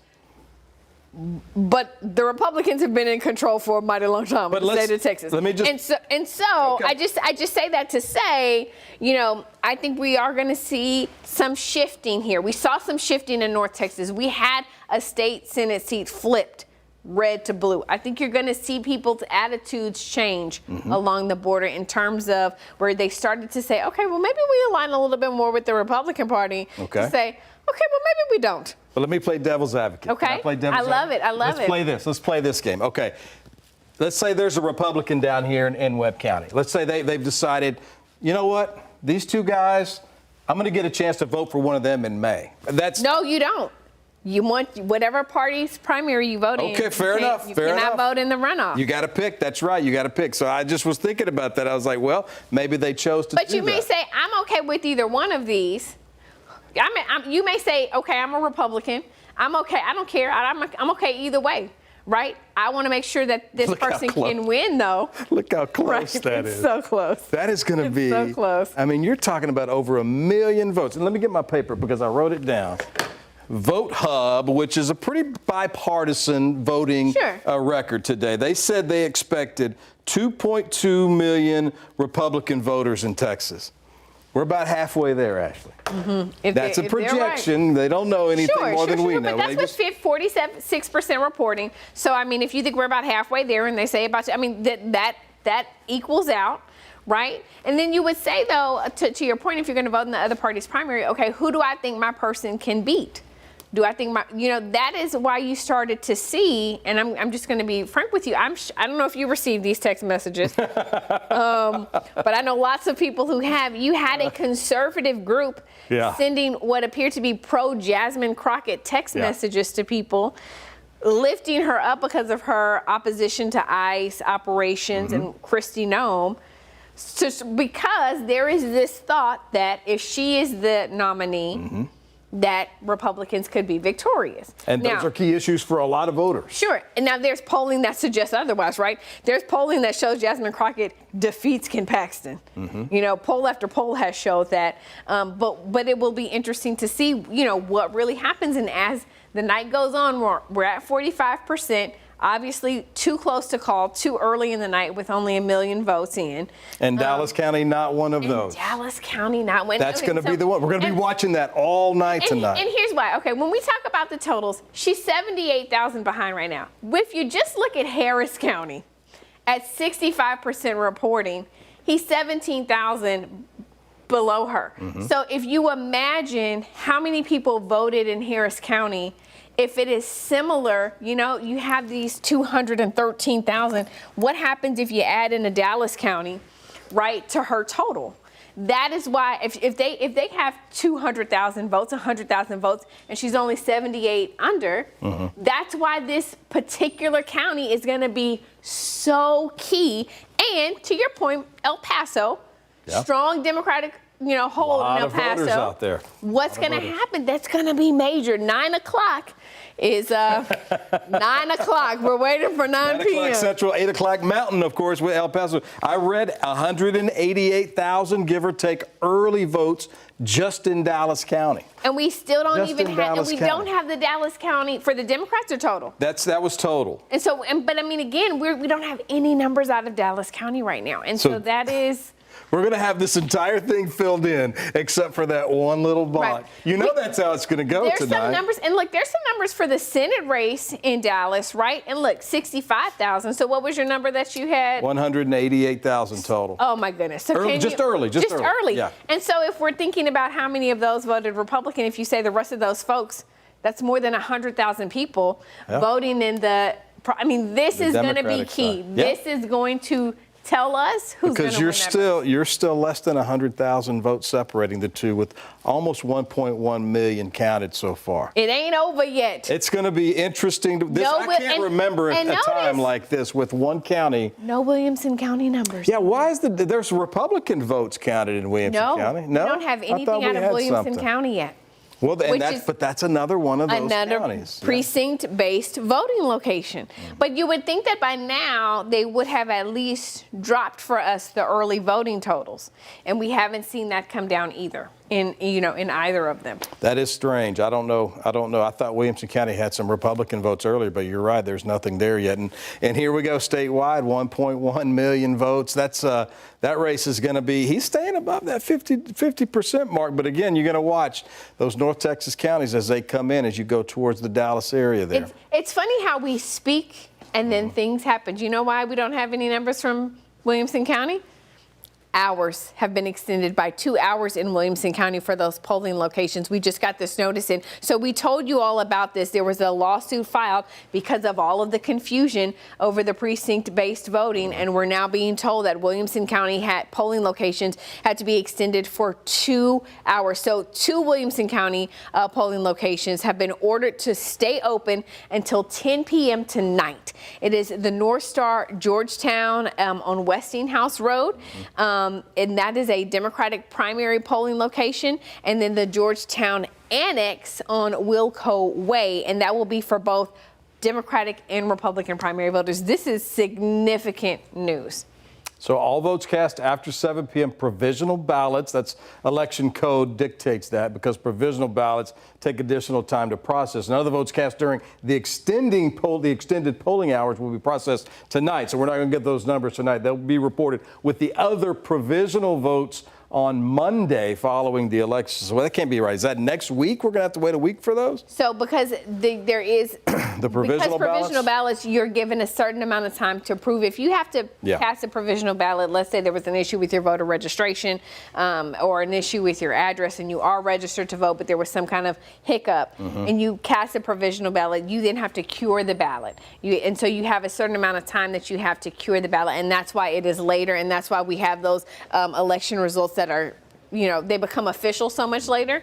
But again, this is really, really significant, because what happens in Williamson County, and again, no votes out of Williamson County for Democrats or Republicans. What happens in Dallas County, in a race like this, it's gonna determine the winner of these races. You're talking about hundreds of thousands of votes. Hundreds of thousands of votes. And now Williamson County, a significant number of votes as well. We're waiting for those to see how that all plays out as they count those up into the night tonight. It's going to be a late one tonight. And we want to say this again, so that if someone is watching and you're a voter in Williamson County, I want to make sure I say it again, and so that you can have it.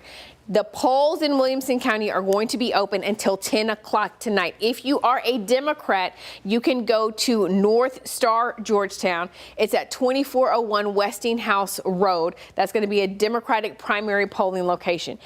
The Georgetown Annex at 100 Wilco Way in Georgetown will be for both Democrats and Republicans. You can go to that one location and vote in both of the primaries. Even if that's not your precinct. Even if that's not your precinct, those are the two. Well, that's our understanding. Yeah. If that's not the case, you guys call KVUE. Well, I think the problem with everyone is confused. It's going to be a provisional for everybody. Yeah, they did not clarify whether or not that's your precinct base. So if you want to go vote and you're a Democrat, you can either go to North Star Georgetown or you can go to the Georgetown Annex. If you're a Republican in Williamson County, you got to go to the Georgetown Annex, and you have until 10 p.m. tonight. Whew, this is why they booked us to stay late. Brian Mays. I'm curious to see. Let's just look at statewide numbers real quick as we kind of take a little bit of a breath. Yeah, that's about as close as you can get between Cornyn and Paxton on the Republican side. And the Democratic side still pretty close as well, with over 1 million votes now in. And it's, yeah, and I think even if you start to factor in a Williamson County, a Hayes County, you know, even if it is going to boost Cornyn up, if that were to happen, you still have, you know, Hunt, who came in as a disruptor in this race and forced it to a runoff. We've been talking ad nauseum, right, about the Senate and the Democrats. When we talk about the governor's race, it's called on the Republican side. It should be soon called on the Democratic side, I would think. It's not because she's got almost 62% of the vote. It's because nobody else has more than 11% of the vote. Correct. The difference between 1 and 2 is so significant. I wouldn't be shocked if they didn't call that one within the next little bit here, because you can't get much ground up when you're just at 10%. Yeah, Lieutenant Governor's race, Dan Patrick, this race has already been called by the AP for him, and on the Democrat side, again, not called yet, and significantly, you just need 50% to win. Vicki Goodwin right now with 47% reporting. She's sitting right there, almost at 51. That's close. That's close to that 50%. Yeah, it just went up a little bit there, not much. Yeah. But still 227,000 votes separate Vicki Goodwin and Marcos Velez between the two of them there. All right, and in the race that has surprised me, and I do not get surprised often. I just don't. It just doesn't happen. And I just thought that these two numbers, I thought, while I figured a runoff between Mays Middleton and Congressman Chip Roy, I thought that these numbers would be closer. But here we are with Mays Middleton with a sizable lead with 47% reporting. Not a big enough lead to avoid a runoff, but certainly a comfortable position to be in. If you got to go to a runoff, you want to be the one who came in the lead. It would be ideal. You can see Chip Roy performing really well out west as well. Again, those aren't hugely populated counties. Sure. I thought he would do a lot better in East Texas than he's done so far, but still a lot of votes left out for that side as well. Yeah, and again, you know, no numbers coming in from Travis County, which I think is really interesting in this race. But we'll have to wait and see why that is. If we go to the Democratic race for Attorney General, polling had this race at much closer, but right now it looks like State Senator Nathan Johnson in the lead, but not in the lead enough to avoid a runoff. He's easing ahead, though. He's still almost 200,000 votes ahead. But again, like you say, the top two, if nobody gets 50, are headed to May to do it all over again. And this is one of those, Nathan Johnson represents Dallas in the state Senate. And so when you talk about what could happen, you know, it'll be interesting to see if Dallas will push him over the edge there. Let's take a look at some full screen, some results coming in. 50% of the vote, Texas Comptroller Don Huffines, again with a significant lead over Kelly Hancock. Abbott's basically hand-picked comptroller there, the incumbent, because he was assigned the seat. 22% for Hancock. Huffines with 60% of the vote. Those votes reporting over 609,000. On the Democratic side of that race, Sarah Eckhart with a great showing tonight. Over 63% of the vote that has been counted thus far. 566,000 votes for Sarah Eckhart on the Democratic side. This is a race we've been watching. Now, this one's getting a little bit tighter on the Republican side for Agriculture Commissioner. The incumbent, Sid Miller, that's Trump's guy, a little bit behind Abbott's guy, Nate Sheets, 56% of the vote, over 542,000 votes for Nate Sheets. Again, not quite 50% of the vote reporting, so this one's going to get a little bit tighter. Texas House District, this is 17 on the Republican side. The incumbent with a significant lead there, over 61% of the vote. for the incumbent in Texas House District 17. On the Democratic side of that race, Mary Elizabeth Clance with 63% of the vote. Frank Gomez trying to play catch up, but not able to get there quite yet. I believe it's time to toss it back over to our political director, Ashley Godot, with a special guest now. Yeah, we are joined by Andy Hoog. He's communications director for the Travis County Republican Party. Thank you so much for being here with us. It's good to be here. You know, obviously the race that everyone is watching, it's at the top of the ticket. It's the race for Senate. Oh, yeah. John Cornyn, Ken Paxton. You know, how important is this race for Texas Republicans? Oh, it's extremely important. I mean, we all kind of knew what would happen with Greg Abbott. We knew he'd walk away with it. But in this case, you know, especially with the Talarico versus Crockett on the Democrat side, this was the cognate to that. And whether or not the winds of politics have changed so much that John Cornyn couldn't possibly hang on, or if Ken Paxton could overcome his personal troubles, that was the big sideshow. But unlike the Democrat side, a lot of our voters weren't quite sure. A lot of uncertainty and waiting till the last minute on our side. You know, when you look at what has happened with Ken Paxton, are you surprised at all by the number, especially given the ads that the senator is running now? I mean, it's no holds bar, right? We're talking about the divorce. We're talking about affairs. They call him a home wrecker. They talk about him getting money in office. I mean, why do you think that those types of attacks are not resonating with voters? Oh, I don't know. My own wife said, "Hey, Andy, how come they put socialist, socialist, socialist 4 times on the screen?" Then they kind of make the point. I said, well, I guess they did, but maybe that's where we're at. But I think a lot of voters are waking up. They want strong rhetoric. They want more than campaign promises, but they're wanting something to back it up. They're wanting something more substantive. And I think that's the message we're getting tonight. They're not against hard rhetoric like that, but they want backup. You know, one of the things that I think, one of the storylines that I thought was going to be really surprising out of this is you had President Donald Trump and Governor Greg Abbott endorse different candidates in 2 races. When we talk about the Ag Commissioner and the Comptroller. And it looks like the president's candidates are faring better as of right now, as of what Brian Mays just told us. For instance, if we look at Nate Sheets ahead 56% to incumbent Sid Miller, 44%.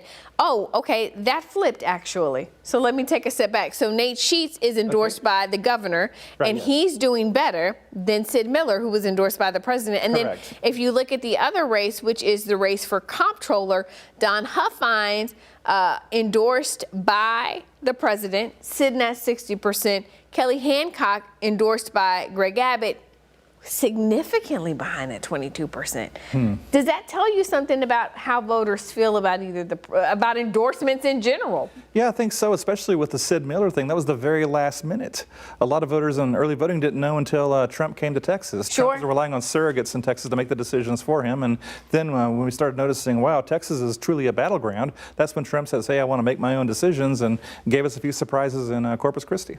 Wow. And so you think it just came too late? Again, early ballots were already cast. Yeah, I think that's half for early voting and half for day of voting on the Republican side lately. And so then what do you make of the Comptroller's race then? I mean, you had the president, the governor running ads with Kelly Hancock, showing him in the ads with him. And people clearly support the governor. Well, that's true. And then you have a situation with Christy Craddock not doing so well. And again, you know, Christy Craddock had her whole entire term to say more and message stronger like Sid Miller did, but she didn't really do that. It was kind of the opposite of Sid Miller. Sid would often message but not really back it up. And don't get me wrong, I'm a Sid Miller fan, but I think that's what voters have perceived the differences being.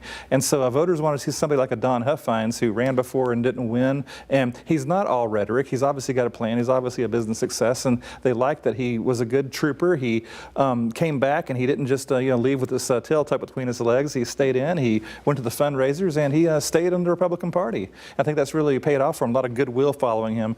The others don't quite have that goodwill. Interesting. Yeah. You know, when you look at the situation that's happening in Dallas County and what's happening in Williamson County with voters from both parties, right, being turned away at the polls because of the confusion about the precinct-based voting. Do you think that's going to make a difference in those races? No, I don't. I think if you're a real studious voter and you made a plan, you probably voted in the early voting. Now today, certainly, I think if you were there by 7 p.m., even if you're the last person at the end of a mile-long line, you would still be allowed to vote. You'd be tagged at 7 o'clock, and you'd be that last voter, and it may take 2 or 3 hours, but it gets you through. So I don't see where that would make a big difference. I think that's a bunch of hype. Really? You think it's hype? But we've heard from people in Williamson County who say they were turned away. Well, you know, that happens. I think what happens is you get turned away. We used to have neighborhood voting. You used to vote at your precinct. Now, I think with countywide voting, we got used to the idea of having voting locations based on what's more circuitous, what's on the way to somewhere. But now we don't have those neighborhood voting places anymore. They're scattered out. One of my neighbors could vote at First Baptist Church in Leander. Another neighbor had to go basically to Liberty Hill on 29, and that was about almost an hour difference. So I do sympathize, but I think it's just a matter of getting back to the idea of each polling place has to represent a certain communal hub, and we just don't have that right now. Okay, you say that, and when you say that, it seems as though, Andy, you are pro-precinct-based voting. I am pro-precinct-based voting. It's a great idea, but we're not quite there yet. We had to do it quickly. We didn't have a lot of time to prepare for that, and of course we didn't have time to go back and find a whole bunch of new voting places. That would have been impossible. But this is phase one, and I think it's an ugly phase, but we're going to get better. We're going to find more precinct locations, and looking forward to see what Williamson County does. Now, it's not Travis County. We didn't do that. Right. But Williamson County, I think, has a tough road to hoe there, but it can be done, and we can go back to the old way. We just have to plan our polling locations for actual community hubs and not just, on the way to somewhere. Why go back? You're saying just the idea, right? Go back there. Why go back? Well, it's part of that element of voter integrity that's very important to Republicans right now. They want to see more accountability. They want to see things like serial numbers on ballots, and they want to see ballots on dollar bill grade paper, things like that. There's a lot of plans out there, lots of ideas, and one of them is to make sure that your votes are accountable to your local precinct, that they're easier to count, easier to secure in the event of an emergency, or if you catch any cheating going on, you can call the Texas Rangers and shut it down like we used to. So it's very important to the election integrity crowd. And I understand that. I also, question, Republicans are in control and have been in control. So you would think that there's not necessarily an issue, right? If your party is winning and continues to win, should we be worried about the integrity? Should we be worried about widespread fraud? I think that's a mistake we often make. And I was a reporter too, and you have to go look at the whole panoply of things. Who's really in charge? Well, it's a compromise. The Democrats represent, they're the largest caucus in the Texas House. Why? Because they're the second party. And the Republicans do not have 100% control. We probably never will. But if that's the case, then we have to look at the fact that Republicans aren't getting everything they want. If we did, it'd be a whole lot different. If we had a conservative majority, which I would argue we only had for maybe a year in Texas, I don't think we've actually had real fiscal and social conservatism calling the shots in the Speaker's office and across the whole legislature ever. I think we've been some mixture since then. So I don't see where the Republican Party can call the shots like, we're the kings or something. We're not. We have to work together with the Democrats. Moderates have to work together with conservatives, and that's just a political reality. Yeah. How important is this election going to be for Republicans, and what's the plan moving forward to, for you guys, keep Texas red? Yeah, I was with the good folks at the Texas Standard a while ago, and I said, well, the midterm is a good time to do some soul searching. The president is looked at like the king. The party does say, okay, are you for Trump or are you against Trump? What you said earlier about all the campaign ads, they're all about, MAGA Mays and I'm the MAGA candidate, I'm the Trump candidate, or I think I'm the Trump candidate, or I would like to be the Trump candidate. It's all about Trump. But this is a chance to really step back and say, okay, did we go too far? Did we not go far enough? Where do we succeed? Where do we fail? What do the voters expect? What are the Democrats doing? How are they getting independent voters to the polls in record numbers? This is stuff we haven't seen since 2008. So I think locally we're seeing a lot of that dynamic too. Republicans are reaching into independent sources of voters. What works with them, what doesn't. But it's necessary to our republic, our democratic form of government, to do this occasionally, search our souls, and yes, even question ourselves. Yes, political people can do that, believe it or not. So that's it's good when that happens, right? Absolutely. Yeah, and thank you for asking the right questions about that. This is the time to do that. The primary is the time to do that. And I hate to be crude, but they call convention the makeup sex part. It's the part where we sit down and we put our differences aside, we work together, we come up with a platform, we nominate our nominees, and we just go for it, right? But in the meantime, this is a chance to really look down and say, okay, what worked and what didn't. It's good for the system. All right, and we'll be good to see how it all shakes out as we head towards November. Andy Hoog, Communications Director with the Travis County GOP. We thank you so much for taking some time out to talk with us. Well, thank you. Good to be up at 8 p.m. and hopefully everybody can get to vote. We certainly hope so. All right, let's get to some more numbers with Brian. All right, Ashley, we've got more drama in Dallas. Hang on just a minute for my microphone. Actually, we've got more drama in Dallas to tell you about. The state Supreme Court now chiming in on that judge's ruling from earlier today, saying they would extend voting hours until 9 p.m. in Dallas.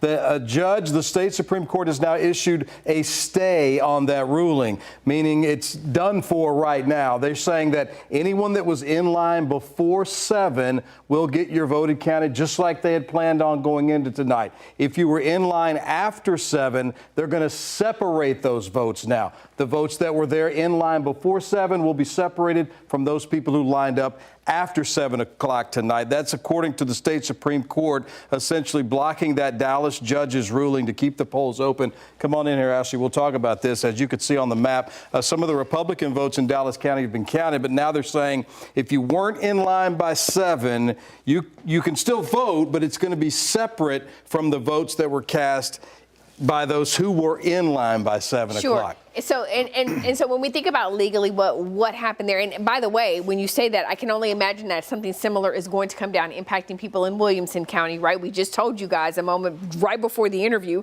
that they just got that injunction for folks to be able to vote until 10 o'clock. And so what we anticipate then, what will happen is at 7 o'clock, if you, hopefully you've not been the voter at 7 o'clock and the last one in the line, but what happens is when it's 7 o'clock, they come and they tag you. Boop, you're it. You're in line. You're in line. You get to cast your vote. So basically anyone behind them, initially it was going to be, you were going to cast a ballot, but it was going to be provisional. Because it was going to be based on this lawsuit. We knew the lawsuit was going to get, or the lawsuit was going to get challenged.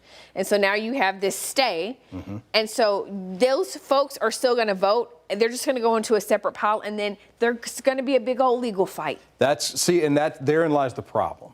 Sure. Because those votes, whether they get counted or not, is going to be the next debate and the next lawsuit. And then you have to decide, there's going to be a lot to this. This is not over yet, but Dallas County, of course, it is now 9 o'clock. Right. So according to the initial judge's ruling, this would have been the end. Those who were in line by 9 would have been able to count their votes. So now are the lines going to end? Is that how this is going to happen? So theoretically, the line should have, if you were in line by 9, it should have ended anyway. 3, 2, 1, 9 o'clock right now. There we go.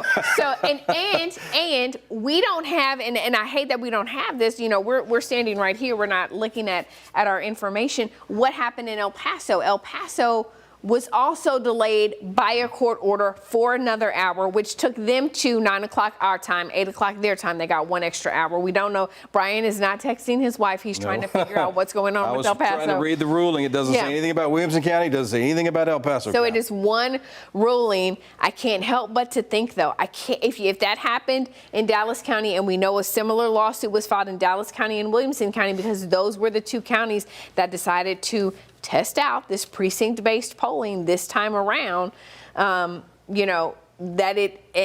Williamson County supposedly until 10 o'clock tonight. Mm-hmm. But again, their issue, at least according to the information that we had initially, was you could still vote, but it would also be provisional. That it would be provisional. Which essentially is what this Supreme Court ruling says, correct? Or am I wrong on that? Yeah, I don't think they used the word, and I haven't seen the ruling, because I was literally doing an interview when it came down. Yeah. So I haven't seen it, whether or not it says it is provisional, or if they simply put in there that it's going to be held, and it's going to be held while this court battle plays out, because it's going to be a lot to try to figure out. I'm going to read this right from the ruling. Please do. Votes cast by voters who were not in line to vote at 7 p.m. should be separated. That's all it says. Sure. So what they're saying is they're not making that distinction as of right now. And that is very important. So the person who is tagged at 7 p.m., we should know, like, hey, if you're standing in line and you've got us pulled up on KVUE.com and you're in line to vote, don't get out of the line to vote. Go ahead and still vote, because they're going to go fight about this in court. This is now out of the hands of everyone, and it's going to come down to the arguments that happen in court. But, there was a lawsuit filed because of all of the confusion. And what some would say, certainly the folks who filed the lawsuit, disenfranchisement, right? This is preventing people from voting, lawful, legal voters unable to cast ballots because the rules changed on one day out of the year, out of the election planning season. And so, those polling locations in Dallas County and Williamson County supposed to be staying open later, and now they're not. And so, it's going to be very interesting. It's still going to be a late night regardless, because it's taking people hours to vote. People are waiting in line for hours, and then the process of actually voting is also taking much longer. There are not as many voting machines in voting locations because they had to be split up. I'm talking about what is happening in Williamson County. You're talking about 3 machines for a line that's out the door and through the parking lot, or the hand-marked ballots. That's the other thing that Williamson County went back to, last election during that constitutional amendment election as well as this election. And so those things take longer. It just takes folks longer to vote. And we're expecting greater than 4.6 million votes. Can I get 1 X and an O? Can you do some? Can you? We talked about this earlier. That goes. That's a lot of early voting. So you're combining early voting numbers that are going to be record-setting for a primary in the state of Texas, ballot issues in both Dallas County, which is literally hundreds of thousands of votes, if not over 1 million votes, and you've got Williamson County, which will be, I would say, more than 100,000 votes probably by the time they're all counted. Let's say, okay, so if Travis County, for instance, had more than 100,000 votes, if Hayes County had, okay, that's not right. Wharton got you there. Wharton snuck up on you. How did that do that?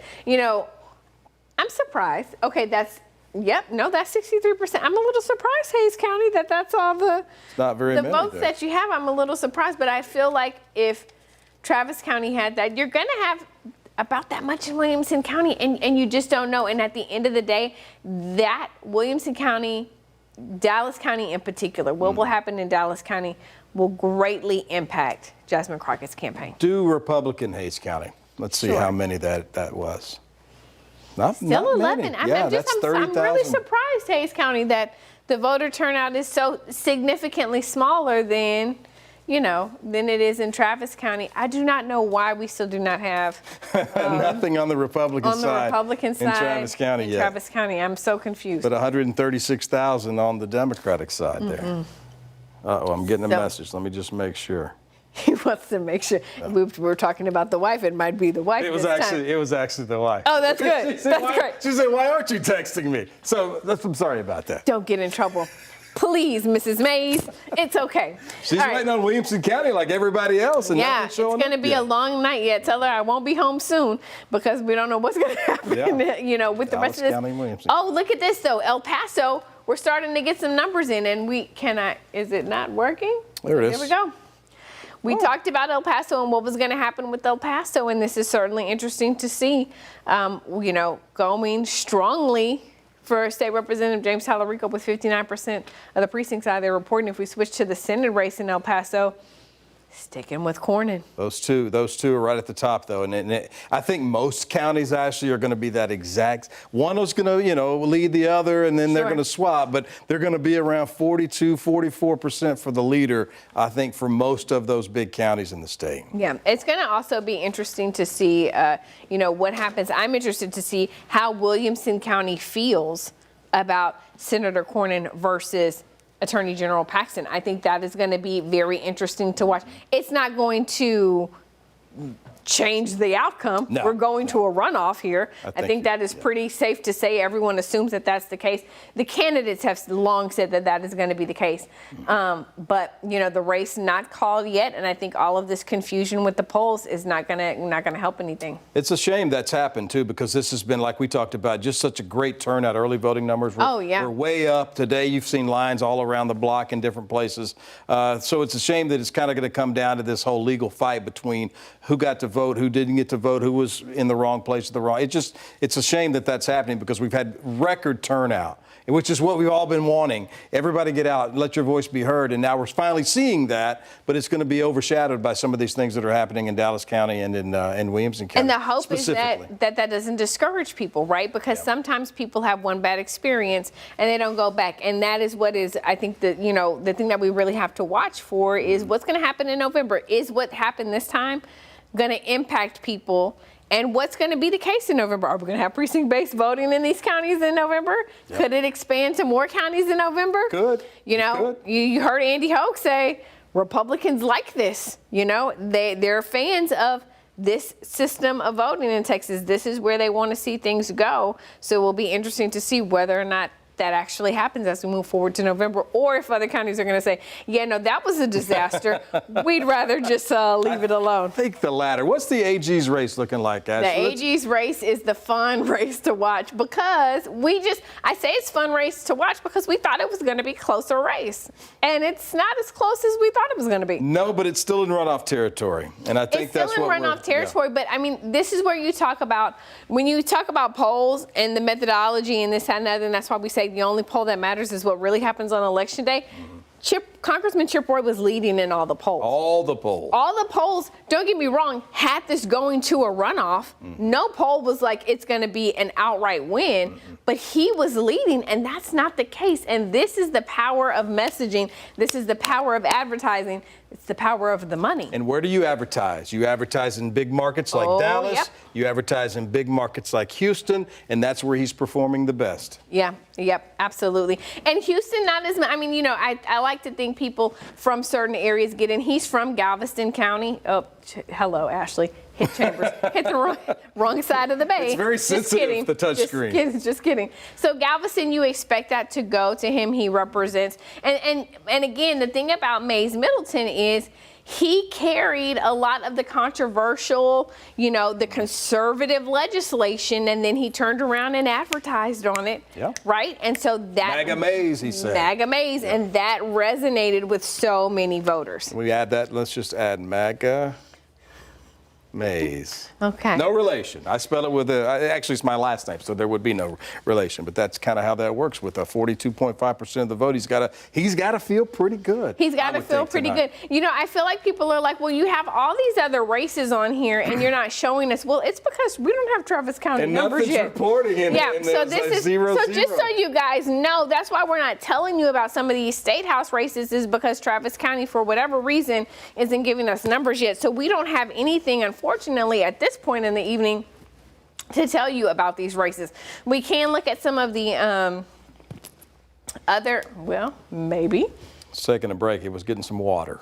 Yes, I could use a little water. Gillespie County coming through with some votes. Right, so we do have some there, and I think this is not necessarily a surprise to see State Representative Ellen Troxclair in the lead here, leading her district. And on the Democratic side, again, we heard from the Democrats about them being able to have candidates up and down the ballot to actually offer an alternative and not just talk about, you know, the candidates, but say, hey, you could vote for this person instead.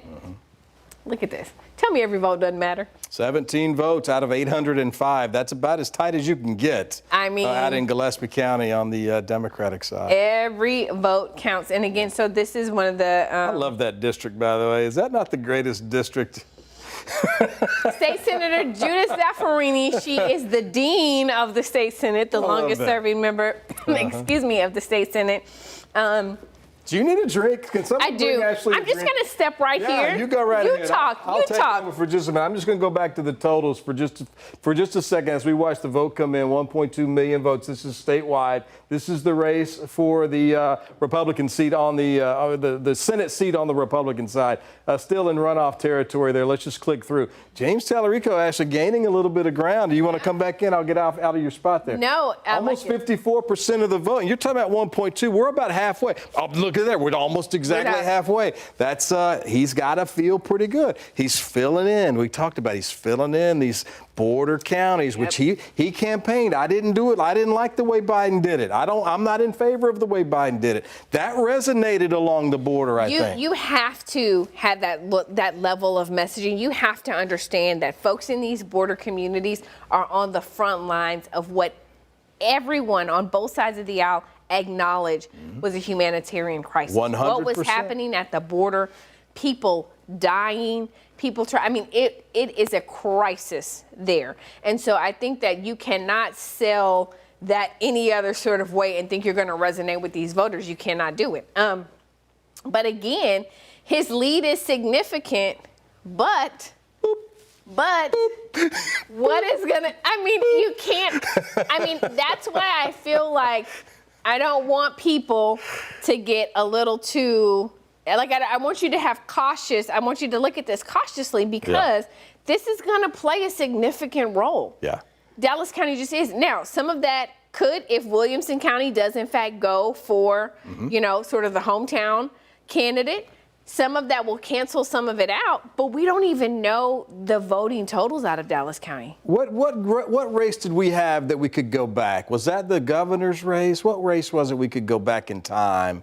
So we can go back in time to Okay, this is what I wanted to see. Let's see how many votes were in Dallas County. Let's see, 224,000. This is the 2020 Democratic primary. This is in 2020, 6 years ago when they last ran, when Cornyn last ran for Senate. 224,040 votes just on the Democratic side. In 2020. In 2020. In Dallas County. In Dallas County, which we talked about earlier. Almost 190,000 early votes.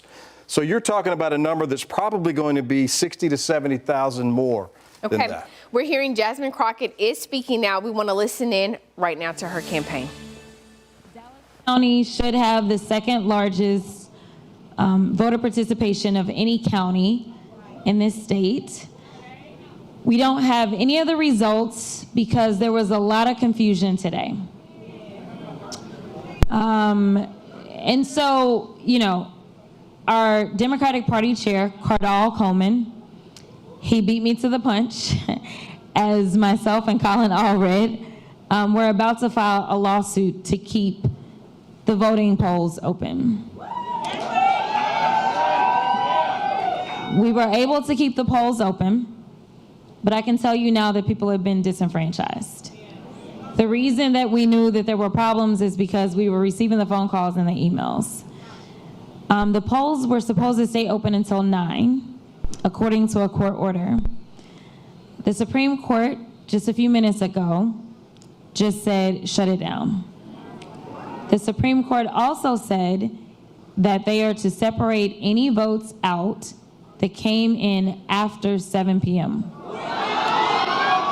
So here's the deal. I have no idea how it is that clerks are going to know who was in line by what time. Because the rule is that if you're in line by 7, then you get to vote. And so once there was a court order saying you had until 9, I'm sure that there were people that joined the line after 7. They now are telling them that you have to separate the votes out. What this means is that we will not know what votes are to be tallied from Election Day out of Dallas County. For sure, we won't know that tonight. So knowing that Dallas County is a big dump of votes, we, in my opinion, will not know the election results overall tonight.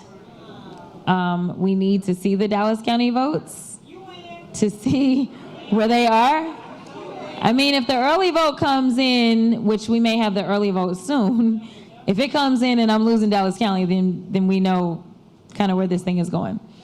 So, so that's my news, is that we're not going to have election results tonight, in my opinion, based upon what specifically is taking place in Dallas County. Unfortunately, this is what Republicans like to do. And so they specifically targeted Dallas County, and I think we all know why. So I want you to enjoy yourselves, but I won't be back tonight because I have no idea of when we're gonna get results, and I fully anticipate it won't be until tomorrow. So I love y'all too. Thank you so very much for being here.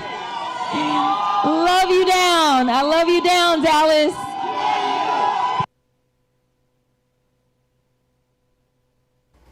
All right, we've been listening to Congresswoman Jasmine Crockett giving us an explanation, you know, to her best ability of what exactly is happening. Let's get back. We were looking at 2020, what exactly is happening. Oh, here we go. Those early voting numbers dropped.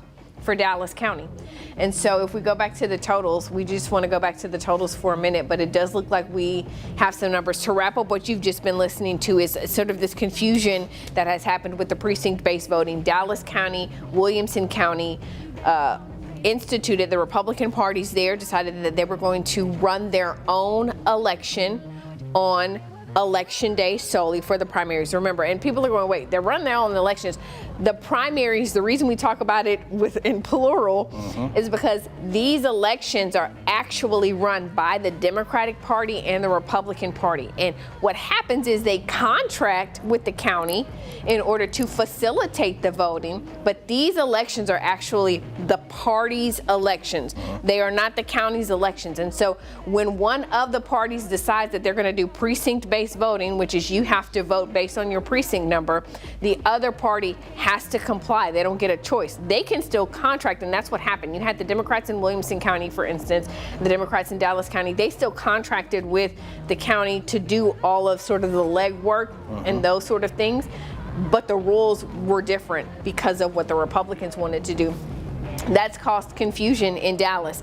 It led to people, frankly, in Dallas County and in Williamson County, going to the wrong polling locations and hit Dallas County Democrat Senate one more time. Sure. I just want to say, that's about what was tracking. I said 188.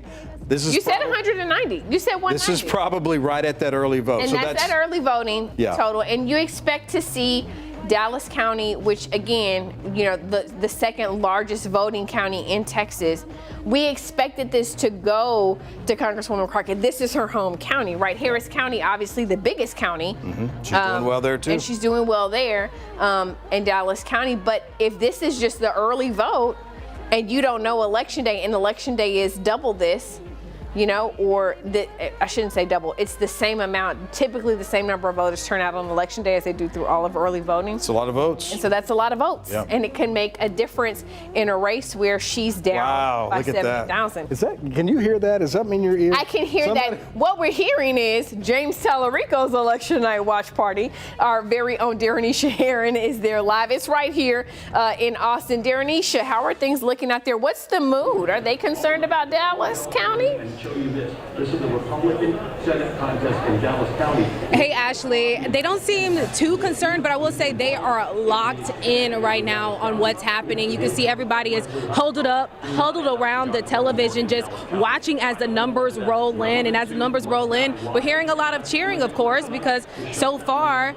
James Talarico is leading in this race. At last check, he was winning 53% of the vote. We know it's still, early and the numbers are still shaky right now, but there's a lot of cheering happening here. People have their signs close to them. The signs say, "Love thy neighbor." Some say, "Take Texas back." They're all very hopeful that he's going to have a win tonight, but there's a lot of uncertainty, and I haven't heard from Talarico's team yet on what time he's gonna be here, if he plans to make a similar announcement to Jasmine Crockett. We just don't know. But so far, people are just very locked in to what's happening tonight. So some uncertainty, but a lot of hopefulness here at James Talarico's watch party. I'm gonna toss it back to you all in the studio, Brian and Ashley. All right, long night ahead, long few days ahead as these races continue to come in. We want to also check in on the other side of that Senate race. We have the Republican race, which is likely headed to a runoff, with something we've heard for a long time. And because of that, U.S. Senator John Cornyn did not host an election party tonight because he kind of knew he wanted to save his money for the May runoff, right? Well, I think it's a little more like we don't celebrate a runoff, right? And he kind of knew this was heading there. Yeah. Our Brianna Perez is with the senator, where the senator is going to be speaking to the crowd later. Talk to us. What are you seeing and hearing out that way, Brianna? Yeah, Ashley, as you've been kind of mentioning all day, it has been really quiet. Here we are at the Austin Marriott. We're still waiting to hear from Senator Cornyn. We were supposed to hear from him at about 9 o'clock. Now we are hearing he is about 20 minutes out from talking to us, so that is good news. So incumbent U.S. Senator John Cornyn has drawn 7 challengers this primary. Of course, most notably Texas Attorney General Ken Paxton and Houston Congressman Wesley Hunt. Now, Senator Cornyn has held his current position since 2002. And some are calling this the toughest political fight of his career. Now, as we know, in particular, it has been very contentious between Cornyn and Paxton. We have been seeing them neck and neck in the polls recently. And at last check, I did notice that Cornyn is sitting at 43%, while Paxton is at 40%. And of course, we do know that a candidate needs to be more than 50% of a vote to avoid a runoff election, meaning that is still a very real possibility in this race. And Ashley, as you mentioned, we do not have a watch party here today, but of course we are still waiting to hear from Senator Cornyn. Any moment now, we'll be sure to keep you updated both on air and online on KVUE.com with the latest details. In downtown Austin, Brianna Bettis, KVUE News. Thank you, Brianna. Of course, on the other side of that race is Attorney General Ken Paxton. Our Daniel Perot is at his watch party in the Dallas area. All right, so Daniel, we want to check in with you to see how things are going out there. Ashley, it's a jovial and jubilant scene here at the Marriott Uptown Dallas Hotel. The crowd has been growing since we last talked to you around 7 o'clock. We do know that Ken Paxton is here. We saw him a little bit earlier when he came out on stage to do a mic check and run through a little bit of his speech that he is planning to give in a little bit. We don't expect him to come out for maybe around 45 minutes or so based on the estimates that the campaign has given us for when he is expected to speak tonight. But his supporters are here. They right now are having a good time, as for a lot of them the focus now shifts to the runoff. We're hearing that Wesley Hunt is going to be conceding, which firmly sets up the potential runoff between John Cornyn and Ken Paxton. And the question of where do Wesley Hunt's voters go? Do they go to the Attorney General, or do they go to the incumbent Senator John Cornyn? Also considering that when we talk about runoffs, the people who turn out, it tends to be a smaller turnout, and also does often tend to be the more conservative voters, something that all of these campaigns now have to take into account as they chart their course forward and prepare for the next 3 months. It's been an intense campaign so far, and talking to both campaigns, they say it's only going to get more intense as they prepare for the next 3 months. A campaign that has already smashed records for the amount of money that has been spent. A lot of Republicans in Washington are nervous about Ken Paxton as the nominee, so they've been pressuring President Trump to get into this race and to endorse John Cornyn. So far, he has not. He has stayed neutral on the race, and he has said that he likes all 3 of the candidates, Wesley Hunt, John Cornyn, and Ken Paxton, and said they were all friends and good men. But certainly there may be some more pressure on the president to get involved in the runoff, with the concern about Ken Paxton and some of the baggage that he has with him and his ability to potentially beat James Talarico or Jasmine Crockett here. So again, we do expect Ken Paxton to speak tonight sometime in the next couple of minutes here. That's the story from here in Dallas. We'll send it back to you. Yeah, no maybe about it, Daniel Pro. Going to be a lot more pressure for him to make an endorsement. Thank you so much for that. And again, you look at that race, and it is tight. The magic number was 50, and it doesn't look like anyone's getting there tonight. 35,000 of 1.3 million. And you made a good point about this. Can I just mention this too? Look at all the people running and just add up these numbers in white. That's 8, that's 10, 20, that's 33, that's probably close to 60,000 votes that have been cast for people down the ballot that really didn't have a chance in this race. And you think that could either move him up or that could move him into 50. It's just, there's so many. It's good to see so many people out voting. Sure. But you hate to see all those votes down the ballot. You see all those votes down ballot, and you just, it makes you wonder, 0.7, 0.4, your candidate did not win. But, you know, hats off to them. They got their messages out to, you know, 13,000 people, 14,000 people and said, you should vote for me. But even Wesley Hunt, if he doesn't get in this race, I feel like there's a lot of people that voted for Wesley Hunt that are Cornyn guys, that are Paxton guys, that wanted something maybe a little bit different than they were getting with Paxton and Cornyn. So 168,000 votes is a lot of votes. It's a lot of votes. And, you know, if either of them get that many, you know, they're happily taking the lead. But again, and I said this earlier, and I stand by this, I think that if Congressman Hunt would have directed more attention towards fighting Paxton instead of just spending so much of his time fighting Cornyn, then that could have really set, you know, him apart a little bit. And you just didn't see that from him. And you're not going to see, you know, him be victorious and go into the runoff. You know, again, when we talk about some of those races that have so many people, this is one of those races where the Congressman John Carter, forgive me, Judge, if you're watching. Carter. He had a significant number of people challenging him. You know, people joke the ShamWow guy, you know, was in this race. Lots of folks in this race. And it looks like as of now, only 31% reporting. And again, a lot of that is because we're missing Williamson County. That's a lot of votes. Williamson County, I mean, this is the thing about this. When we look at this and we look, you know, I'll go back, say goodbye to one of the bigger races. We don't even have early voting totals yet. No, and that doesn't make any sense. I don't know why. No, and even when we talk about some of the state house races, we want to kind of update and see if we've got, we still have no, this is, you know, this would be Travis County giving us some numbers, and Travis County hasn't fed us any numbers in.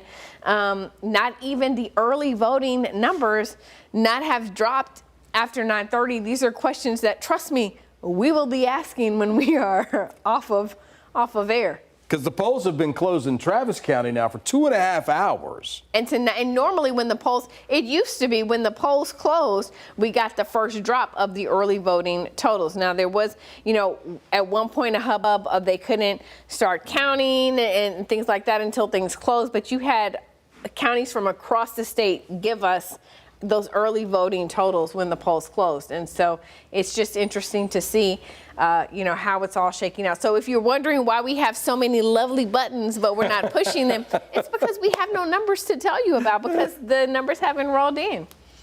I was about to say, where do things stand? Oh, it's getting tight. It's getting tight on the Democratic side of that race for the U.S. Senate seat. Talarico with 51%. Those gold counties, gold is Talarico on the map. And you can see he's doing really well. Let's go down and watch. Not many votes there. Where's Webb? Let's go to Webb County. Look at there, 17,000 votes. He's performing really well along the border. He knew he had to. He campaigned a lot. And that's where he's going to be doing well. Hidalgo County, nearly 44,000 votes, and that's right there. And that's one of those counties, again, where you look at the total number of people who voted in the Democratic primary versus the number of people who voted in the Republican primary.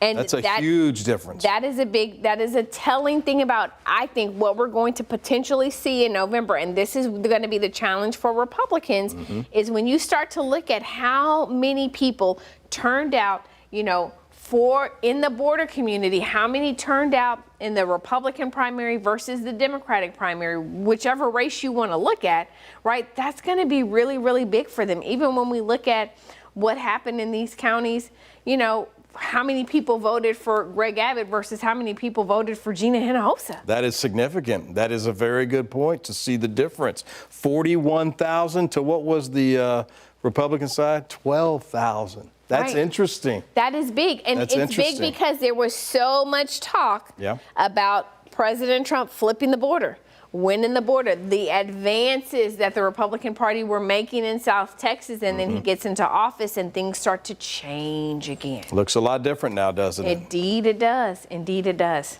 Not this particular map. Real quick before we go, let's do I wanted to see the Democratic Senate race in Dallas County. Let's just look at the very latest numbers and see if there's anything new in Dallas County with the Democratic side. No, about the same. Okay. So I figured that's probably what it was, the early votes, and now it's going to be a little bit. Right. Before we get any more than Probably 191,000. tomorrow before Yeah. we get any more information, because the Texas Supreme Court has weighed in on that injunction and the stay and the wait what. And so if you were in line by 7, your vote counts. If you were in line after 7, if you didn't get marked, that's typically what happens here. Not sure how they do it in Dallas County. After 7, those votes are going to be held somewhere else. And, it's going to be, we knew this was going to be the race to watch. Yep. And it still is the race to watch. It's not over yet, and I feel like we're not going to have an answer by the end of the night. And that's a big number, 60%. So we're looking at, another 1.1 votes still to count. That's going to be crazy to watch, for sure. Is that about where you thought it would be without Dallas County in the equation? Or is that, close to, it can't be a whole lot closer than that, I don't guess. I don't know. I think that we knew that this race was going to be close. I did think that it was going to be neck and neck. I'm still very much interested to see what happens in Williamson County, what happens in Dallas. You still got some of these Houston area and some of these East Texas counties, which, Congresswoman Crockett is from East Texas. And so I am curious to see how some of these counties, start to shake out who they're going to, San Jacinto County for sure, who these folks are going to vote for. Do we have any? We don't have any numbers from these counties. So the thing that I think is standing out to me right now is that with only 3 candidates and really not one that's getting much. Sure. As opposed to the Republican side of this race. You could feasibly have someone that gets over 50. You've got one now that's got over 50. So this could be decided without a runoff. This race is ending. This race is not going to a runoff. I'm telling you that right now. There you go. That is my prediction. This race, 1,000% is not. So that's why Dallas County is so important. That's why Dallas County is so important, and we're not going to know what happens, and we're going to be tied up in a court battle over it. And so whereas the Democrats thought that they would be able to hit the ground running tomorrow, they're not going to be able to. So you're going to have a delay in the Senate, in the Republicans in this race, because they got to go to a runoff. They don't even know who they're running until May. We don't know how long the court. And don't let it be close. do you know what I mean? Can you imagine what happens if it's close? It's going to be fun. So much to think about. All right. Well, we thank you guys so much for joining us for our special coverage of the primary election.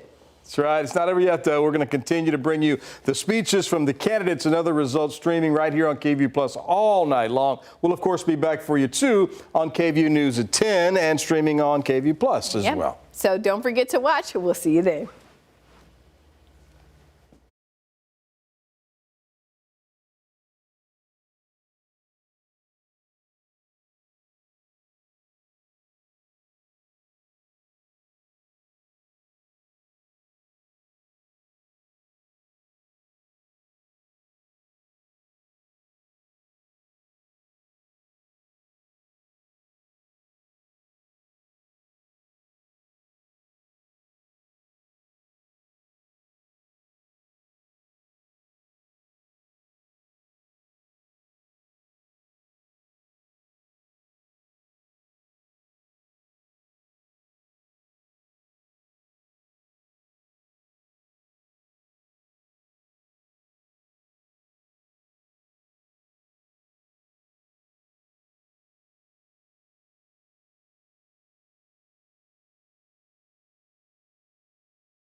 very well, as expected, and we are on to the runoff. I want to start by thanking my family, without whose support and love I could not do what I get an opportunity to do, representing 32 million Texans in the United States Senate. I want to thank everybody who voted for me, and the way I view it, it's an indication of their trust in the service that I provided to this great state for many years now. To Congressman Wesley Hunt and his family, you ran a spirited race and you have a bright future, and I wish you well. We now head into a 12-week primary runoff.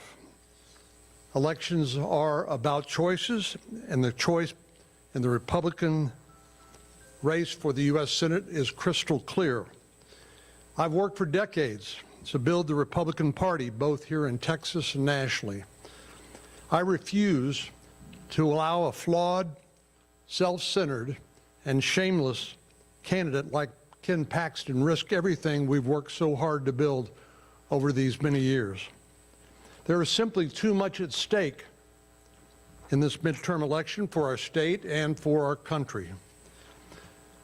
The final 2 years of President Trump's agenda hangs in the balance. I'm proud to have supported President Trump and worked with him to help him achieve his goals in the Congress. If he's nominated, there's a high risk that Paxton would lose this Senate seat, taking 5 congressional seats down with him. And you don't have to take my word for it. In public polling in the last few months, U.S. Senate nominees are either tied with or beating Paxton if he were the nominee. Ken Paxton as the nominee would be a dead weight at the top of the ticket for Republicans running all across this great state.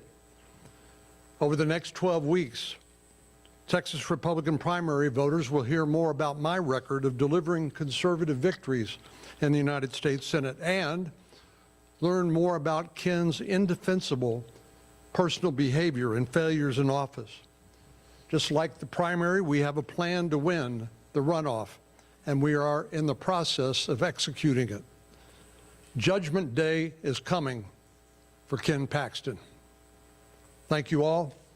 May God bless Texas, and may God continue to bless in the United States of America. Take a few questions. Jeremy, you want to start with AP?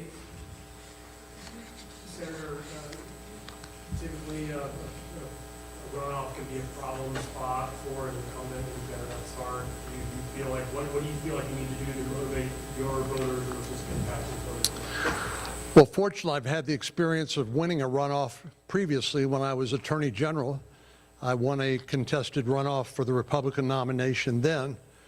Obviously, we need to encourage as many people as possible who voted in the primary to come back on May the 26th. Fortunately, Texas has an early voting period, which will allow anybody and everybody who wants to vote an opportunity to cast their ballot early. If they don't do it, then they can do it on May the 26th. I think there'll probably be, at last count, maybe as many as 5 races on the ballot, which will make it much more likely we'll see a robust turnout of voters then. But as I said, and as I think we've demonstrated, there's simply just too much at stake for Texas voters to stay home. And I don't expect them to stay home. I expect a robust turnout. We'll certainly be encouraging that. Teresa, WFA? Senator Cornyn, how did we get here? How is it that in your run for a 5th term, you are facing your first runoff as a Senate candidate? How did we get here? Yeah, what is it about Ken Paxton that you're Well, I like to think, well, first of all, I got a great team. My family, I mentioned, without whose love and support I couldn't do this. But I simply could not in good conscience let someone like Ken Paxton waltz into the Senate as the Senate nominee for the Republican Party for the reasons I mentioned. I think he'll be an albatross around the neck of all of the Republican candidates, including the 5 new congressional seats that President Trump is depending on to win the majority in the House in the midterm elections, which is a challenge given the history. So we will continue to do what we've done and talk about my record of support for the president and his policies and my record of legislative accomplishments. And I would say that, as I've said before, that character is on the ballot. Ken Paxton doesn't believe that that matters. He believes that all of his misbehavior and his scandals are sort of baked in the cake, and he's won a couple of elections since much of that has come out. But there's much more that will come out in the runoff, and which will demonstrate his unfitness for office and his liability of him, the potential liability of him being the nominee. To be your nominee for governor, it is a great, great honor. I take this responsibility very seriously. I want to thank a few people before I say anything else. We have assembled, you should know, an all-star team for this campaign, a team who knows how to win. Tonight's results are in large part because of them. Give it up for them, please. And I want to let you know that it is really hard to run statewide in Texas. Running statewide in Texas is like running for president, right? Anywhere else. It's a big, big state. But do you know that it is even harder to be the spouse of the candidate for governor? And so I want to say, John, thank you so much for all your support, for always believing in me, for holding it down at home. I would not be here without you in so many ways. So thank you, I love you. And even harder than the job of spouse of the candidate is the job of kid of the candidate. And so Pablo, I want to thank you for putting up with mommy not being home a lot, for putting up with all this attention on all sorts of stuff, for all the constant talk of politics, for all the things we have to do. I love you. I do this for you because I want a better state and I want a better future for you, Pablo. And it is that desire, for that love for my boys, that got me to even run for anything in the first place. Because as you may have heard, I'm just a mad mom who got upset when her son's school was threatened for closure. And because I was born and raised in the Rio Grande Valley, where my Grandma Hinojosa drilled into me the life lesson of no te dejes, know your worth and defend it. I didn't sit down and let that happen. I ran for the school board and I won, and we saved our neighborhood schools. From there, I realized the reason why our schools are shutting down in Austin and all over this state is because Greg Abbott, he takes our money and he doesn't put it back into our schools. He doesn't put it back into our communities. So I ran for the Texas House to get back that money, and I won. And that's where I've been fighting in the trenches with colleagues you just heard from tonight, fighting the good fight, because guess what? I've never been afraid of Greg Abbott. And I'm certainly not afraid of him now. And what I have learned watching Greg Abbott at the Texas Capitol is that we work more, we get less. We pay more, we get less, because we are all paying the Greg Abbott corruption tax. Say it with me. What are we paying? The Greg Abbott corruption tax. Let me give you a billion examples. He took $1 billion from our neighborhood public schools for his voucher scam to give to unaccountable private schools to pay for the tuition for wealthy parents for kids already in private schools. He did that after getting a check for $10 million from an out-of-state billionaire. The largest campaign contribution in Texas history.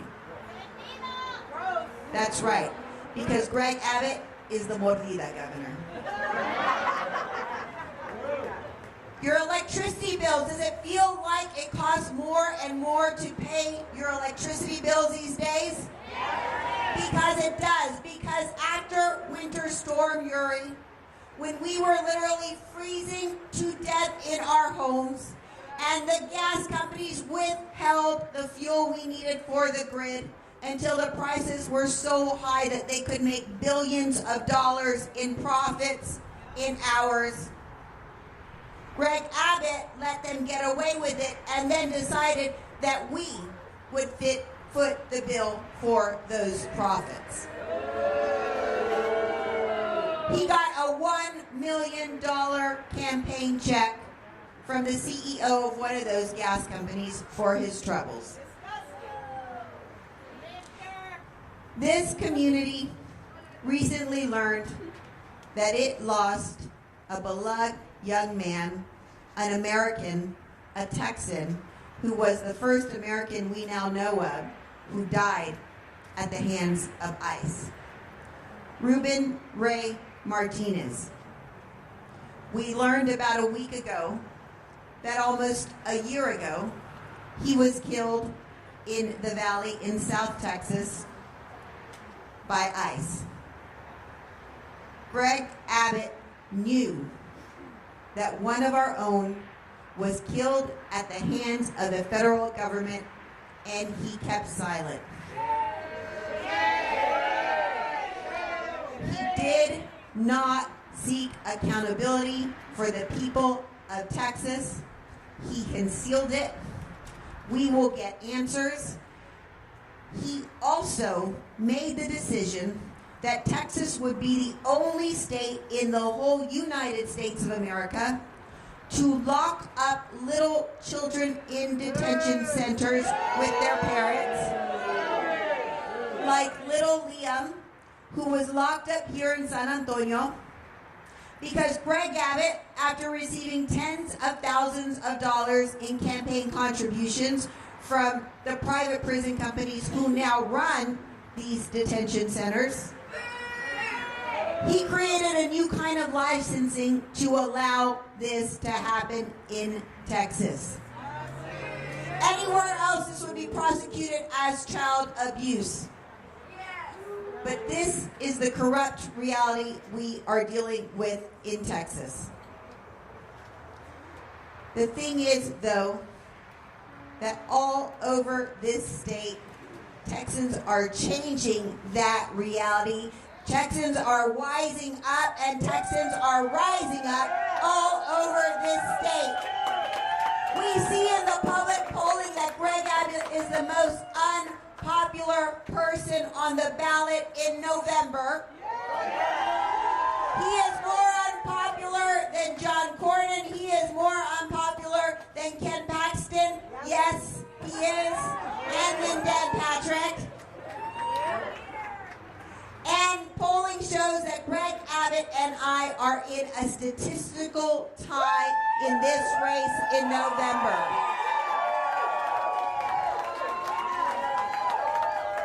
Democrats are winning all over this state where we haven't won in decades, sometimes ever. We flipped a seat in Tarrant County, an open Senate seat. We flipped a seat, the mayor's seat in Robstown. We flipped the school board in Cy-Fair outside of Houston. We flipped the mayor's seat in Leander and a city council seat in Leander a few weeks ago. These are all within the last couple of months. And what we have seen today in Texas, all over this state, is Democrats are pumped and voting and outperforming general election results in some places. Democrats are ready for change because Texans are a no te dejes kind of people. We know our worth. We know that we can have strong